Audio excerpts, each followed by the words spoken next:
Okay sir, नमस्ते, आदाब, सत श्री अकाल। CS अंकल कांस्टिया वेलकम्स यू और एक सेशन में। एंड आज का चैप्टर है डन डन डन, जैसे आप देख सकते हो यहाँ पे स्टैंडर्ड कॉस्टिंग।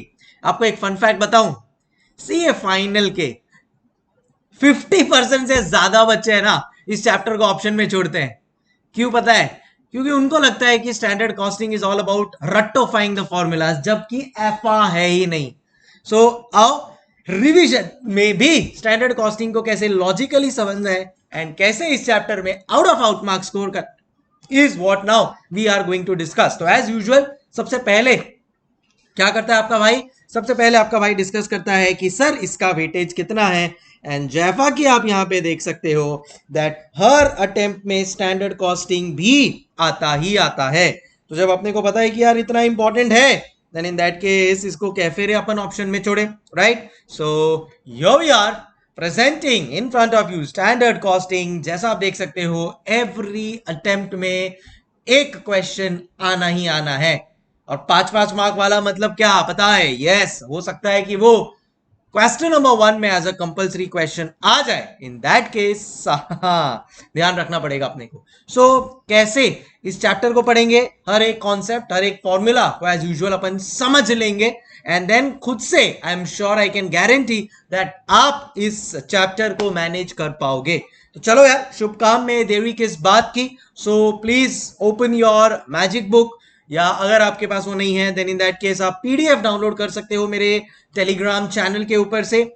आपके पास अगर मॉड्यूल है तो आप मॉड्यूल रेफर कर लो, उसमें भी कोई प्रॉब्लम नहीं है। या आपने कोई और ऑथर से पढ़ा होगा तो भी आप, या आपके खुद के नोट्स होंगे, that also can be referred, no worries. But just to give you an idea that मैं आपके मॉड्यूल का हर एक जो भी कॉन्सेप्ट है वो सब कवर कर लूंगा इन terms of theory, in terms of formulas.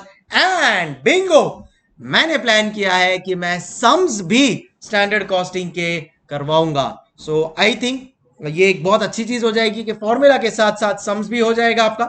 शायद उसके से थोड़ा सा एक्सटेंडेड वर्जन हो जाए, but all at one place, right? So चलो इस पॉजिटिविटी के साथ ओपन करो अपना मैजिक बुक या PDF, आपके पास जो भी है, and let's get this chapter done and dusted. तो क्या क्या करना है आपको? मेनली वराइंस एनालिसिस के ऊपर पूरा अपना फोकस है, जैसे इंस्टीट्यूट का भी फोकस है इसमें। सो पहले तो अपन समझेंगे standard concept of standard cost, बहुत इजी है।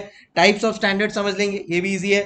टाइप्स ऑफ वराइंसेस जो अपने को आगे पढ़ने हैं, and then start all your formula, material, labour, variable and fixed overheads. And then फिर बाद में सब के सब जितने भी वराइंसेस है उसके मास्टर सम। सो प्लान है मेरा कि ये वाले सेशन में मैं सम्स को भी आप लोग के साथ डिस्कस कर लूं, सो दैट एकदम स्मूथली चीजें मैनेज हो जाए। क्या बोलता है पब्लिक? सो चलो on that positive note start करते हैं standard costing with the first understanding of क्या एग्जैक्टली है स्टैंडर्ड कॉस्ट, क्यों चाहिए स्टैंडर्ड कॉस्ट, कैसे प्रैक्टिकली अप्लाई होता है, and how are we going to conquer this dangerous chapter, जिसको अपन आने वाले 2 घंटे में शायद एकदम इजी भी बना देंगे। चलो फुल अटेंशन, बुक पेन लेके बैठना, सो दैट अगर आपको साथ साथ कुछ नोट करना है you can do that as well. Okay, चलो लेट्स स्टार्ट। चलो तो सबसे पहले समझने की अपन कोशिश करेंगे कि क्या एग्जैक्टली है standard costing and why is it so very important. मेरा सबसे इसमें तक्या काम एग्जांपल है रिलेटेड टू मुकेश अंबानी। नाम तो सब लोग ने सुना ही होगा। तो ऐसा सोचो कि मैं हूं मुकेश भाई। कौन? मुकेश भाई। अब ध्यान से समझना मेरे एग्जांपल को, एंड आई एम श्योर आप लोगों को पूरा कॉन्टेक्स्ट समझ में आ जाएगा। अब Mukesh Ambani is the owner of Reliance, ठीक है? And as the owner of Reliance, can I say उनका कुछ responsibility towards the shareholders which are there of the organization? क्या आपको पता है कि Reliance के पास 1 करोड़ से भी ज्यादा शेयर होल्डर्स है? बराबर है? क्या आप लोग को ये आइडिया होगा, आप लोग ने लॉ में या कहीं पे पढ़ा होगा कि जो एक लिस्टेड कंपनी है Reliance, correct, and listed company में जो चेयरमैन एंड मैनेजिंग डायरेक्टर होता है वो एनुअल जनरल मीटिंग में अपने शेयर होल्डर्स के साथ डिस्कशन करता है दैट कैसा ओवरऑल कंपनी का परफॉर्मेंस हुआ था लास्ट ईयर एंड फ्यूचर में क्या उसका एक्सपेक्टेशन है। And that is where standard costing originated. जी हाँ, सबको लगता है कि यार स्टैंडर्ड कॉस्टिंग मतलब बस फॉर्मूला फॉर्मूला रट लो यार, ऐसा नहीं है। Standard costing starts where as a responsibility accounting. और ये सबसे पहला रिस्पॉन्सिबिलिटी पता है किसका है? Mukesh Ambani, who is the chairman and managing director, जिसको सीएमडी कहते हैं, उनका रिस्पॉन्सिबिलिटी है टूवर्ड्स द शेयर होल्डर। क्या रिस्पॉन्सिबिलिटी है पता है मुकेश अंबानी का?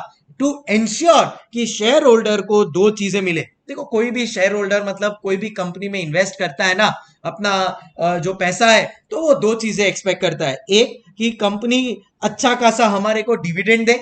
तो अगर आपने किसी कंपनी में इन्वेस्ट किया है ना, तो आपका एक्सपेक्टेशन होता है कि मेरे को बहुत सारा डिविडेंड मिले। और दूसरा एक्सपेक्टेशन होता है कि मार्केट में, स्टॉक मार्केट में मेरा जो शेयर है ना उसका प्राइस बढ़ जाए। इसको कहते हैं कैपिटल अप्रिसिएशन। मतलब मैंने अगर 1000 शेयर 100 रुपए में खरीदा है, तो वो 100 रुपए का भाव बढ़कर 200 हो जाए, 300 हो जाए, 500 हो जाए, और ऐसा होता भी है। तो उससे क्या होगा? मेरे को कैपिटल अप्रिसिएशन होगा। अब at the same time company को प्रॉफिट हो रहा है तो डिविडेंड भी देगा। अब ये दोनों चीज मुकेश अंबानी भी चाहता है कि शेयर होल्डर को खुश रखे, क्योंकि अगर शेयर होल्डर खुश रहेगा तो कंपनी का जो प्राइस है शेयर का वो बढ़ते जाएगा। तो मुकेश अंबानी को चाहिए भाई शेयर होल्डर खुश रहे। अगर मुकेश अंबानी को चाहिए शेयर होल्डर खुश रहे तो वो डिविडेंड भी देना चाहेगा, कैपिटल अप्रिसिएशन भी जाएगा। और ये दोनों डिपेंडेंट है एक ही चीज के ऊपर, और वो है कंपनी का profit. So in short Mukesh Ambani is directly concern with the profit, क्योंकि उसको पता है कि अगर प्रॉफिट आ गया तो डिविडेंड भी दे पाएगा, शेयर का कैपिटल अप्रिसिएशन भी हो जाएगा, शेयर होल्डर भी खुश हो जाएगा। और अगर ये तीनों यस मेरा टिक हो गया, then in that case definitely Mukesh Ambani as a chairman and managing director will also be happy. तो बात किस पे आके अटक गई कि भाई प्रॉफिट अच्छा लाना है। अब आप मेरे को बताओ कि प्रॉफिट क्या है। अगर मैं आपको पूछता हूं कि प्रॉफिट क्या है, देन इन दैट केस एक सिंपल टर्म्स में प्रॉफिट अगर किसी भी लेमैन को पूछेंगे तो can I say it is nothing but sales minus cost. मानते हो इस बात को? यस सर, बिल्कुल मानते हैं कि profit is nothing but sales minus cost. तो अब मुकेश अंबानी का रिस्पॉन्सिबिलिटी है कि वो प्रॉफिट लाके दिखाए अपने शेयर होल्डर्स को।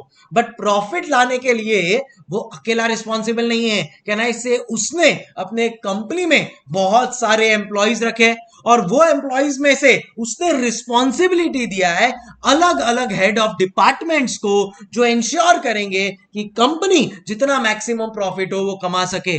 तो वो रिस्पॉन्सिबिलिटी किसको दिया है? तो देखो सेल्स का रिस्पॉन्सिबिलिटी दिया है उन्होंने सेल्स मैनेजर को, सेल्स का रिस्पॉन्सिबिलिटी दिया होगा उन्होंने मार्केटिंग मैनेजर को, बराबर है। ऐसे ही कॉस्ट का रिस्पॉन्सिबिलिटी है, बट कॉस्ट में तो बहुत सारे टाइप होता है भाई। एक होता है मटेरियल का कॉस्ट, एक होता है लेबर का कॉस्ट, एक होता है वेरिएबल ओवरहेड का कॉस्ट, एक होता है फिक्स्ड ओवरहेड का कॉस्ट। तो ये इतने सारे कॉस्ट है, इसका भी रिस्पॉन्सिबिलिटी देना पड़ेगा। तो ये जो रिस्पॉन्सिबिलिटी है मटेरियल का, लेबर का, वेरिएबल ओवरहेड का, फिक्स्ड ओवरहेड का, इनके लिए भी उन्होंने क्या किया है? हेड ऑफ डिपार्टमेंट सेट किया है, जिसको कहते हैं रिस्पॉन्सिबिलिटी सेंटर। और मटेरियल के लिए प्रोडक्शन मैनेजर होता है, परचेज मैनेजर होता है। प्रोडक्शन मैनेजर डिसाइड करता है कि कितना रॉ मटेरियल खरीदना है, परचेज मैनेजर डिसाइड करता है कि कितने में खरीदना है, लेबर मैनेजर डिसाइड करता है कि कितने आवर्स लगेंगे प्रोडक्ट बनाने को, समझ रहे हो। एंड जो एचआर, उसके साथ एचआर मैनेजर होता है, वो डिसाइड करता है कि भाई कितना पे करना है स्किल लेबरर को, अनस्किल लेबरर को। वेरिएबल ओवरहेड डिसाइड करता है कि वेरिएबल ओवरहेड एक्सपेंडिचर कितना होगा। फिक्स्ड ओवरहेड मैनेजर डिसाइड करता है कि कितना फिक्स्ड ओवरहेड होगा। सो इन शॉर्ट मुकेश अंबानी ने अपना जो रिस्पॉन्सिबिलिटी है वो अलग अलग मैनेजर्स को दे दिया है। तो सेल्स मैनेजर से फॉर एग्जाम्पल एक है, वो बोलेगा कि सर 1000 यूनिट्स में बेचूंगा। ये मार्केटिंग मैनेजर ने समझो बोला। और मेरे को जो सेल्स का प्राइस डिसाइड करता है वो बोलता है कि सर अपन एक यूनिट के पीछे 100 रुपीज का सेलिंग प्राइस रखेंगे। तो कहना इससे 1 लाख रुपीज का सेल्स प्राइस, टोटल सेल्स हो गया, बराबर है। लेस कहना इससे अलग अलग कॉस्ट इन्वॉल्व है यहाँ पे। एक है मटेरियल का कॉस्ट, लेबर का कॉस्ट, वेरिएबल ओवरहेड का कॉस्ट, फिक्स्ड ओवरहेड का कॉस्ट। तो समझो मैं प्रोडक्शन मैनेजर के पास गया, प्रोडक्शन मैनेजर मेरे को बोलेगा कि सर अपने को है ना ये प्रोडक्ट बनाने के लिए 500 रॉ मटेरियल का जरूरत लगेगा, और एक रॉ मटेरियल मिलता है सर 10 रुपए में पर रॉ मटेरियल। तो कहना है इसे भाई मटेरियल कॉस्ट हो गया मेरा 5000 रुपया। से फॉर एग्जांपल लेबरर बोलता है कि सर अपने को ये प्रोडक्ट बनाने के लिए सर 7500 आवर्स लगेंगे, और एक आर का सर हो जाता है 2 रुपया पर आवर। तो 15,000 रुपया मेरे को लगेगा लेबर का। से फॉर एग्जांपल वेरिएबल ओवरहेड बोलता है कि सर अपने को लग जाएगा टोटल से सर अगर 1000 यूनिट बनाना है, एक यूनिट के लिए ना सर 10 रुपया लगता है वेरिएबल ओवरहेड का, एक यूनिट का 10 रुपया लगता है वेरिएबल ओवरहेड का। तो कहना इससे 10,000 रुपया वेरिएबल ओवरहेड का लग जाएगा। और फिक्स्ड ओवरहेड का मैनेजर है वो बोलता है कि सर टोटल 15,000 रुपया फिक्स्ड ओवरहेड का लगेगा। तो कहना इससे अब मुकेश अंबानी के पास सब नंबर्स आ गए, अलग अलग हेड ऑफ डिपार्टमेंट, अलग अलग जो रिस्पॉन्सिबिलिटी सेंटर्स थे उनको उसने कॉल किया और पूछा, तो सबने अपने अपने नंबर्स दे दिए। तो 1 लाख का सेल्स है, 5,000 प्लस 15,000 20 30 45,000 रुपीज का टोटल कॉस्ट है। कहना इसे in short company net profit expect कर रही है रुपीज 55,000 का। अरे बोलो बोलो चल चल, यस सर। सो अगर कंपनी 55,000 का नेट प्रॉफिट एक्सपेक्ट कर रही है, तो अब एनुअल जनरल मीटिंग में जब मुकेश अंबानी जाएंगे, देन इन दैट केस वो डिस्कशन करेंगे। क्या डिस्कशन करेंगे आपको पता है?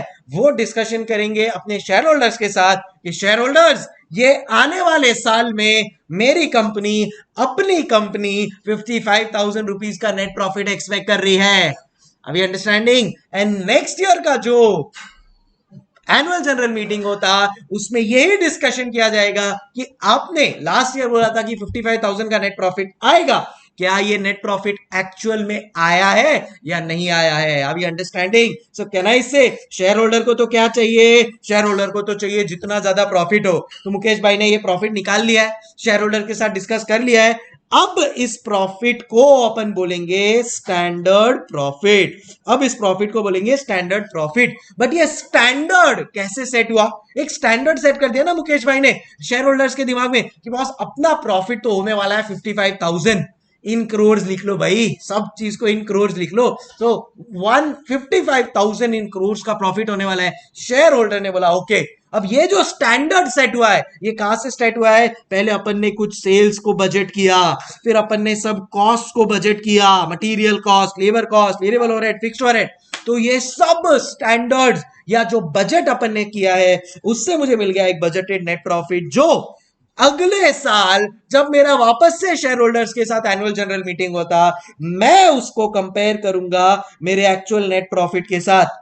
हो सकता है ये 55 के जगह पे 57,000 का नेट प्रॉफिट आ गया हो सकता है 55 की जगह पे 53,000 का नेट प्रॉफिट आ गया हो। एंड अगर अगर अगर ये प्रॉफिटेबिलिटी में कुछ वेरिएंस है, वेरिएंस मतलब चेंजेस है, भाई अपन ने जो सोचा था उससे ज्यादा है, then in that case company बोलेगी we are very very happy, इसको अपन कहेंगे फेवरेबल वेरिएंस। और अपन ने जो सोचा था उससे प्रॉफिट कम है, देन इन दैट केस अपन कहेंगे एडवर्स वेरिएंस। तो अब जब स्टार्ट ऑफ द ईयर में एनुअल जनरल मीटिंग में एक बजट सेट कर दिया है हर एक रिस्पॉन्सिबिलिटी सेंटर और एक हेड ऑफ डिपार्टमेंट के साथ, करेक्ट, 55,000 का बजट स्टैंडर्ड सेट हो गया है। अब ये कंपेयर होगा एक्चुअल्स के साथ, अब ये कंपेयर होगा एक्चुअल्स के साथ, और अपन देखेंगे एक्चुअल सेल्स कितना है, actual material cost, actual labour cost, actual variable overhead, actual fixed overhead, ये सब अपन देखेंगे। एंड अपने को पता चलेगा मेरा एक्चुअल नेट प्रॉफिट कितना है, which works out to be rupees 53,000, which works out to be rupees 53,000, और it can be 57,000। So basically यहां पे अपन क्या कर रहे हैं?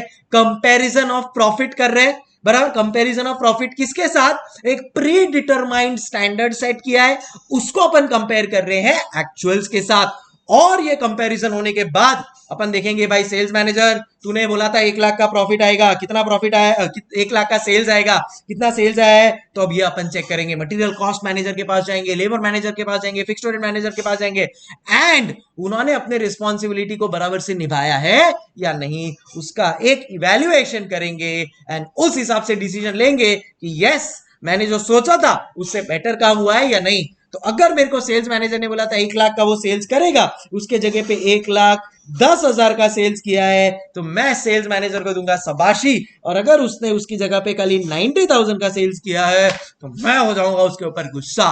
तो ये जो रिस्पॉन्सिबिलिटी का इवैल्यूएशन है, ये सब इंक्लूड होता है मेरे स्टैंडर्ड कॉस्टिंग में। तो अगर एक सिंपल लैंग्वेज में मेरे को स्टैंडर्ड कॉस्टिंग को डिफाइन करना हो तो क्या ना, इससे मैं बोल सकता हूं कि ये है evaluation of net profit. Boss अपन क्या कर रहे हैं इसमें पता है? नेट प्रॉफिट को इवैल्यूएट कर रहे हैं। ये जो इवैल्यूएशन ऑफ नेट प्रॉफिट हो रहा है, क्या बोला? ये जो इवैल्यूएशन ऑफ नेट प्रॉफिट हो रहा है, इस इवैल्यूएशन के साथ आई विल इंश्योर, हाँ, इस इवैल्यूएशन के साथ आई विल इंश्योर कि मैं रिस्पॉन्सिबिलिटी भी शेयर कर रहा हूं। तो ये हो जाएगा रिस्पॉन्सिबिलिटी एलोकेशन। बराबर है? देखो, सबसे पहले मेरे को इवैल्यूएट करना है क्या? Net profit. कैसे करूंगा मैं? रिस्पॉन्सिबिलिटी एलोकेट करके। और ये कैसे होगा? By comparison of. ये कैसे होगा? By comparison of. क्या क्या क्या क्या कंपेयर करना है अपने को? By comparison of standard cost with, sorry, standard net profit with actual net profit. ए समझ गए? एंड इसके बाद जो इसका परफॉर्मेंस इवैल्यूएशन होगा, परफॉर्मेंस इवैल्यूएशन किसका होगा पता है? हर एक मैनेजर का होगा परफॉर्मेंस इवैल्यूएशन। मुकेश अंबानी का भी होगा। कौन करेगा ये परफॉर्मेंस इवैल्यूएशन? Share holder. अगर जो सोचा था उससे ज्यादा प्रॉफिट लाए तो शेयर होल्डर बोलेगा हम इस कंपनी में इन्वेस्टेड रहेंगे और कंपनी का शेयर प्राइस बढ़ जाएगा, अदरवाइज नहीं बढ़ेगा। So overall this is what standard costing is all about, evaluation of net profit. खाली कॉस्ट, खाली सेल्स नहीं, पूरा नेट प्रॉफिट। कैसे करते हैं ये? रिस्पॉन्सिबिलिटी डाल के। सेल्स मैनेजर तेरा responsibility, material manager, labour manager, सबको रिस्पॉन्सिबिलिटी दे देंगे। फिर लास्ट में कंपेयर करेंगे standard net profit actual net profit के साथ, और परफॉर्मेंस इवैल्यूएशन हो जाएगा। ए समझ गए? तो इसको कहते हैं स्टैंडर्ड कॉस्टिंग। जी हाँ, ये टोटलिटी में होता है स्टैंडर्ड कॉस्टिंग। अगर आपके एग्जाम में स्टैंडर्ड कॉस्टिंग से रिलेटेड कुछ थियरी क्वेश्चन आया तो अब आपको पता है कि आपको क्या लिखकर आना है। तो चलो, ये एक लॉजिकली अपने को आइडिया तो आ गया, क्यों ना अब अपनी बुक में से हर एक कॉन्सेप्ट को इवैल्यूएट किया जाए एंड समझा जाए that how it actually practically works. तो चलो, लेट्स गेट स्टार्टेड। तो भाई, इन अ नटशेल, स्टैंडर्ड कॉस्टिंग में आप हो मुकेश अंबानी, आप रिस्पॉन्सिबल हो प्रॉफिटेबिलिटी के लिए टू योर शेयर होल्डर्स, बराबर।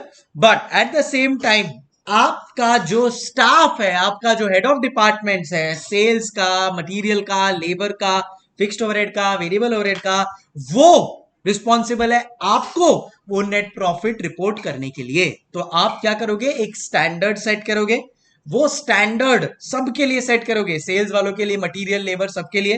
वो स्टैंडर्ड के बेसिस पे आपको पता चलेगा भाई कितना स्टैंडर्ड नेट प्रॉफिट आने वाला है, which you will report to the shareholders next year. वो कंपैरिजन होगा एक्चुअल का स्टैंडर्ड के साथ, और वो कंपैरिजन में ये भी पता चलेगा कि किसने कैफा परफॉर्म किया है। तो अगर नेट प्रॉफिट बढ़ा तो अपन बोल सकते हैं हाँ भाई मुकेश अंबानी ने अच्छा परफॉर्म किया शेयर होल्डर्स के लिए। सेल्स का ओवरऑल वैल्यू कम हुआ तो हो सकता है कि भाई सेल्स वालों ने अच्छा परफॉर्म नहीं किया। कॉस्ट बहुत कम हो गया तो हो सकता है कि हमारे कॉस्ट वालों ने बहुत अच्छा परफॉर्म किया। तो ये ओवरऑल एनालिसिस को कहते हैं स्टैंडर्ड कॉस्टिंग। अभी क्लियर? सो खाली फॉर्मूलाज नहीं है, इसके पीछे का ये बहुत बड़ा लॉजिक है जो आई होप आप लोग को क्लियर हो गया होगा। और अब उस बेसिस पे अपन आओ सॉल्व करते हैं आगे की चीजें। तो पहली चीज है what exactly is standard cost. देखो, आप लोग को इंटरमीडिएट लेवल पे फोकस है कॉस्ट के ऊपर, मतलब variable overhead variance, fixed overhead variance. और ये जो वैरिएंस आता है, वैरिएंस क्यों आता है? कि भाई हमने कुछ स्टैंडर्ड सेट किया था, हो सकता है हमने स्टैंडर्ड से अच्छा परफॉर्म किया, फेवरेबल वैरिएंस, बुरा परफॉर्म किया, एडवर्स वैरिएंस। बट यही तो एनालिसिस करनी है स्टैंडर्ड कॉस्टिंग में, राइट? हो सकता है मुकेश अंबानी ने जो प्रॉफिट बोला उससे ज्यादा प्रॉफिट कमा के लाया, फेवरेबल वैरिएंस, कम प्रॉफिट कमाया, एडवर्स वैरिएंस। यही तो एनालिसिस अपने को करना है स्टैंडर्ड कॉस्टिंग में, राइट? अभी क्लियर? तो चलो आओ डेफिनेशन के हिसाब से देखते हैं। The planned unit cost of the product. तो अपन प्लान कर रहे हैं cost of the product, quantity of the product, कितना क्वांटिटी सेल करना है, कितने सेलिंग प्राइस में, कितना quantity of raw material purchase करना है, क्या प्राइस में, सभी आ रहा है यार उसमें, right? So the planned unit cost of the product, component, service सब आ गया इसमें। Standard may be determined on a number of bases. Basis मतलब material, labor सब आ गए. The main use of standard cost is in performance measurement control. कि भाई जो हमने performance measurement सोचा था वैसा ही हो रहा है या नहीं, तो कैसे इवेल्युएट करोगे? Based on standard costing. आप भी अपने लिए कुछ स्टैंडर्ड सेट कर दो कि मुझे कॉस्टिंग में 90 मार्क्स लाना ही है. That becomes a standard. जब एक्चुअल रिजल्ट आएगा, आप कंपेयर करोगे तो आपको पता चलेगा आपका परफॉर्मेंस कैसा रहा. Right, okay. Then stock valuation आप कर सकते हो स्टैंडर्ड कॉस्टिंग को यूज करके, and establishment of selling prices. So this is the main theme of standard costing. Why is standard costing needed? Prediction of future cost for decision making. देखो मैं कौन हूं? मुकेश अंबानी. मेरे को नेट प्रॉफिट डिसाइड करना है, बट नेट प्रॉफिट के पहले कॉस्ट आएगा. तो भाई जो कॉस्ट आया है, material, labour, variable overhead, fixed overhead join करके, क्या वो कॉस्ट मेरे लिए फीजिबल है या उसको और कम करना है, वो सब मैं पहले से ही डिटरमाइन कर सकता हूं यूजिंग स्टैंडर्ड कॉस्टिंग, क्योंकि मेरे पास पहले से ही वो कॉस्ट का फिगर आ जाएगा. तो decision making will become much more easier and manageable. As standard costs are set after taking all present conditions, it is its future cost for purpose of cost estimation. So as standard costs are set after taking all present conditions, so आप current planning के साथ आप जो भी आपका standard cost है वो workout कर रहे हो. Provide target to be achieved. Standard cost provide target to be achieved. Standard cost is a target cost which should not be crossed by responsibility centers. Performance of a responsibility center is continuously monitored against set standards, and any variance from standard is noted, reported for appropriate action. So जो भी performance होगा continuously monitor करते रहेंगे अपन. भाई ठीक है, सोचा था 1 लाख का सेल्स करेंगे, 90,000 का हुआ है, चलो चलो चलो सेल्स बढ़ाओ, क्वांटिटी ज्यादा सेल करो, all of that. Used in budgeting and performance evaluation, interim profit measurement and inventory valuation. तो आप प्रॉफिट भी मेजर कर सकते हो यूजिंग स्टैंडर्ड कॉस्टिंग. सो अगर आप नोट करते हो जो मेन पॉइंट्स है वो है prediction of future cost for decision making, उसके लिए काम आएगा.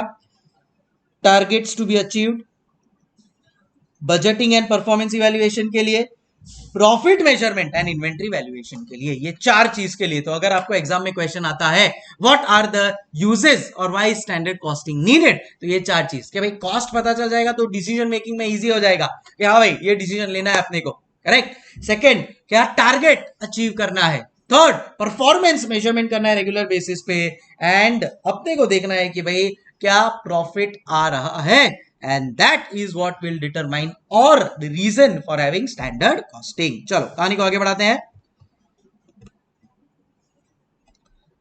चलो अब देखते हैं टाइप्स ऑफ स्टैंडर्ड. ये फटाफट हो जाएगा. टाइप्स ऑफ स्टैंडर्ड में आते हैं 4. ये देखो मैं खुद से नहीं बता रहा हूं, इंस्टीट्यूट के मॉड्यूल में दिया हुआ है, तो डेफिनेटली यार अपना भी तो करना बनता है. ये देखो आपको है ना मॉड्यूल खोल के दिखाता हूं मैं यार. ये देखो टाइप्स ऑफ स्टैंडर्ड, ये आपका ही मॉड्यूल है ना, खुश शांति. ये देखो ideal standards, normal standards, basic और बोगी स्टैंडर्ड्स, करंट स्टैंडर्ड्स. अपने यहाँ पे भी वही 4 है, क्योंकि क्या हुआ पता है क्या, मार्जिनल कॉस्टिंग का मैंने रिवीजन वीडियो डाला और उसमें 2-3 कॉन्सेप्ट ऐसे बताए जो स्टूडेंट्स मुझे पूछते हैं कि सर ये मॉड्यूल में है क्या कि आपने खुद से पढ़ा है. मैं बोला भाई मैं खुद से रिवीजन वीडियो में क्यों पढ़ाऊंगा, रिवीजन वीडियो में तो फटफट कट कट करके पढ़ाना है, बट जो भी पढ़ा है आपको आपके मॉड्यूल से पढ़ा है, जो कई बार स्टूडेंट ओपन भी नहीं करता है और उसको पता भी नहीं होता है कि ये चीज मॉड्यूल में भी है.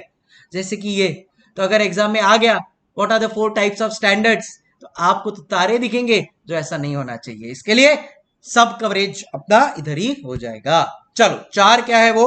आइडियल स्टैंडर्ड्स मतलब एकदम बेस्ट केस सिनारियो, यानी मैंने अगर मेरे शेयर होल्डर्स को बोला है कि 55,000 का नेट प्रॉफिट आएगा तो मेरे को 80,000 75,000 का नेट प्रॉफिट आएगा, उसको कहते हैं आइडियल स्टैंडर्ड्स. मतलब जो सोचा है उससे एकदम yes best performance karna is ideal standards. The level of performance attainable when prices for material labor are most favorable, when the highest output is achieved with best equipment and layout, when maximum efficiency in utilization of results in maximum output with minimum cost. तो वो होता है एकदम ideal standards. मतलब आपका material labour में भी favourable वैरायंस है, आपका प्रॉफिट भी पॉजिटिव है, आपका सेल्स भी अच्छा है, everything is possible. In short maximum output in minimum cost. यही हुआ ना एकदम बेस्ट केस सिनेरियो, उसको कहते हैं आइडियल स्टैंडर्ड्स। फिर होता है नॉर्मल स्टैंडर्ड्स। आपने सोचा 55,000 का प्रॉफिट आएगा, आपको आया भी 55,000 का प्रॉफिट, तो ये हो गया मेरा नॉर्मल स्टैंडर्ड्स, आम जिंदगी। These are the standards that may be achieved under normal operating conditions. फिर होता है करंट स्टैंडर्ड्स, मतलब करंट सिचुएशन जो चल रही है मार्केट में, उसके हिसाब से अगर आपने कुछ स्टैंडर्ड सेट किया। से फॉर एग्जांपल जब कोविड का टाइम आया था, कोविड आया था, तो at that point in time सब कंपनीज ने अपना करंट स्टैंडर्ड चेंज कर दिया। जो आईटी कंपनीज थे उन्होंने अपना करंट स्टैंडर्ड बढ़ा दिया, क्योंकि आईटी कंपनीज बूम हो गई, अच्छा हो गया ना उनके लिए तो जब कोविड आया था। But at the same time कुछ कंपनीज थी जो बंद हो गई या बहुत लॉसेस में गई, तो उन्होंने अपना जो स्टैंडर्ड है उसको चेंज कर दिया। So these standards reflects the management anticipation of what actual cost will be for the current period. So for the Covid period obviously anticipation अच्छा नहीं था, सो अपन ने उस हिसाब से अपने स्टैंडर्ड्स को चेंज कर दिया। एंड लास्ट है बेसिक या बोगी स्टैंडर्ड्स। बेसिक स्टैंडर्ड मतलब अगर आपका बिजनेस एकदम कांस्टेंट है कि भाई 2 साल 3 साल तक वही स्टैंडर्ड चलने वाला है, उसको कहते हैं बेसिक या bogey standards. These standards are used only when they are likely to remain constant और अनऑल्टर्ड। अनऑल्टर्ड मतलब जो चेंज नहीं होगा over a period of time, उसको कहते हैं बोगी स्टैंडर्ड्स। तो कौन से 4 टाइप्स ऑफ स्टैंडर्ड बोलो, कौन से? यस, पहला है आइडियल स्टैंडर्ड, एकदम बेस्ट केस सिनेरियो, मतलब favourable material variance, favourable labour variance, sales भी सब पॉजिटिव है, बोले तो maximum output with minimum cost. Yes sir, समझ गए। Second normal standards as per normal operating conditions, जो सोचा था वो अपन अचीव कर रहे हैं। Current standards as per the changing scenario, we are anticipating, जो भी अपन लोग मार्केट का एंटिसिपेशन रख रहे हैं उस हिसाब से स्टैंडर्ड्स को अपन लोग सेट करेंगे, that is called as current standards. And last है मेरा बेसिक या बोगी स्टैंडर्ड, जिसका मतलब होता है कि अगर कोई भी स्टैंडर्ड कॉन्स्टेंटली 2-3 साल तक किसी बिजनेस का वही रहने वाला है, उसको कहते हैं बेसिक या बोगी स्टैंडर्ड। तो 3 चीजें अपनी हो गई है। स्टैंडर्ड कॉस्ट समझ में आ गया। अगर स्टैंडर्ड कॉस्ट और इजीली समझना है तो एक इवेल्युएशन ऑफ नेट प्रॉफिट है, कब? जब आप रिस्पॉन्सिबिलिटी एलोकेशन कर देते हैं और फिर इवैल्यूएशन स्टार्ट करते हैं, कंपैरिजन स्टार्ट करते हैं स्टैंडर्ड और एक्चुअल नेट प्रॉफिट का विद परफॉर्मेंस इवैल्यूएशन। किधर यूज होता है मेरा standard costing? Prediction of cost for future decision making, उधर काम आएगा।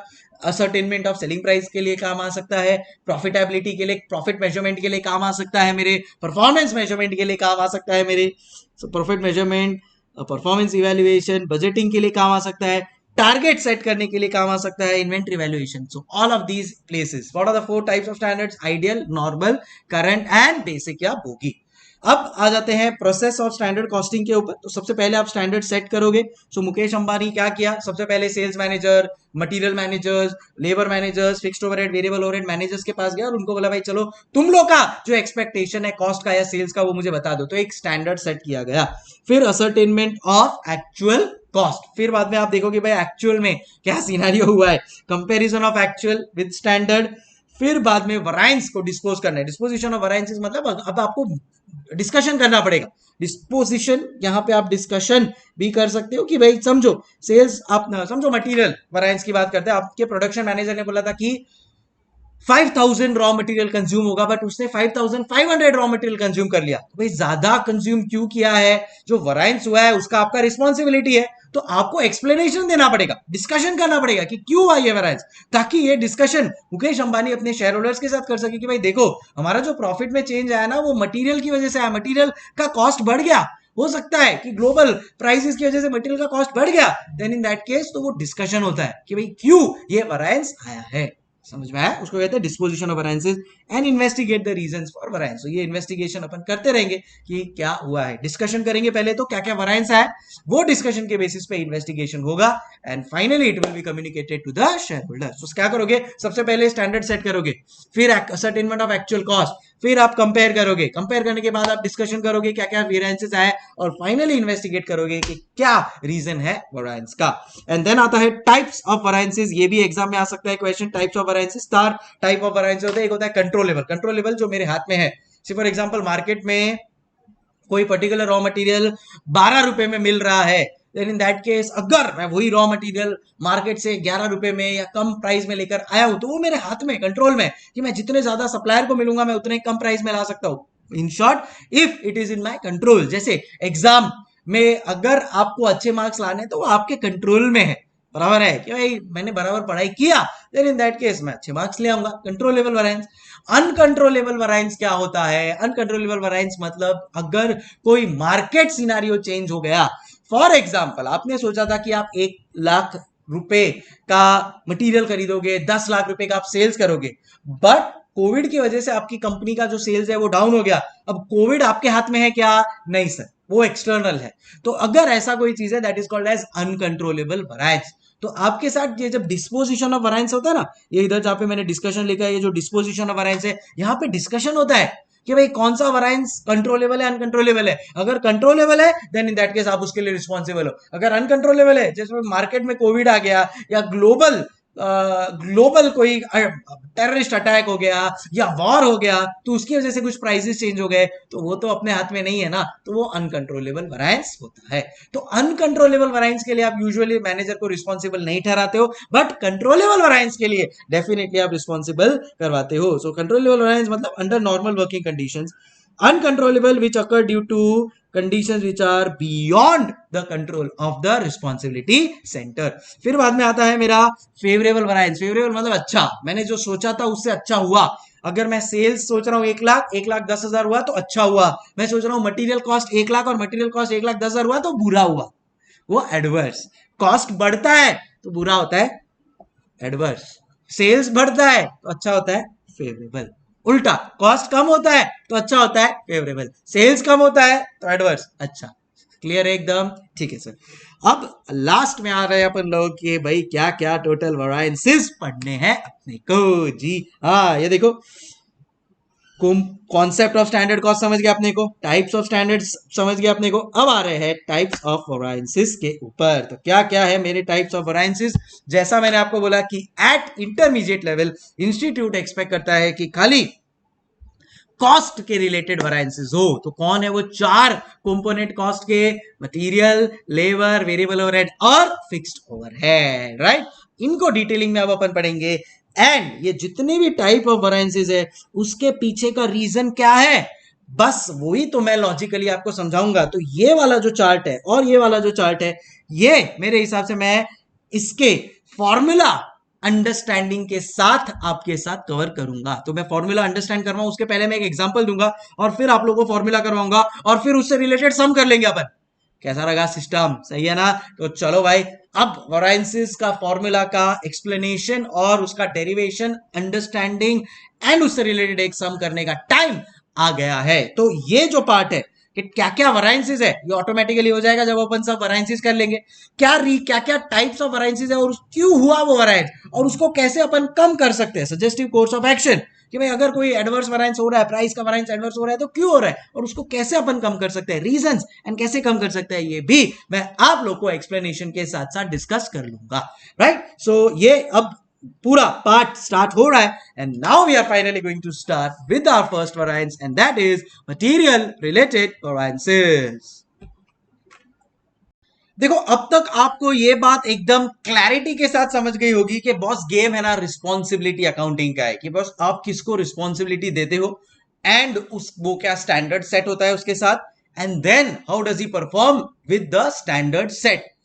मुकेश अंबानी के लिए भी एक स्टैंडर्ड सेट किया है ना शेयर होल्डर्स के साथ कि भाई मुकेश अंबानी इतना प्रॉफिट कमा के दिखाएंगे।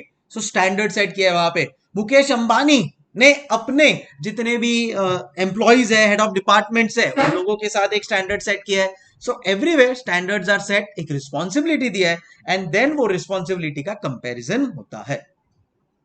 इतना क्लियर है? तो सबसे पहला अपन लोग कौन सा कर रहे हैं? सबसे पहला अपन लोग कर रहे हैं मटीरियल वैरिएंस। इन शॉर्ट, जितने भी कॉस्ट वैरिएंसेस है, तो कितने कॉस्ट है total? I will tell you there are 4 major cost. आपको कोई भी लाइफ में प्रोडक्ट बनाना है ना, आपको दिखेगा ये 4 ही कॉस्ट है।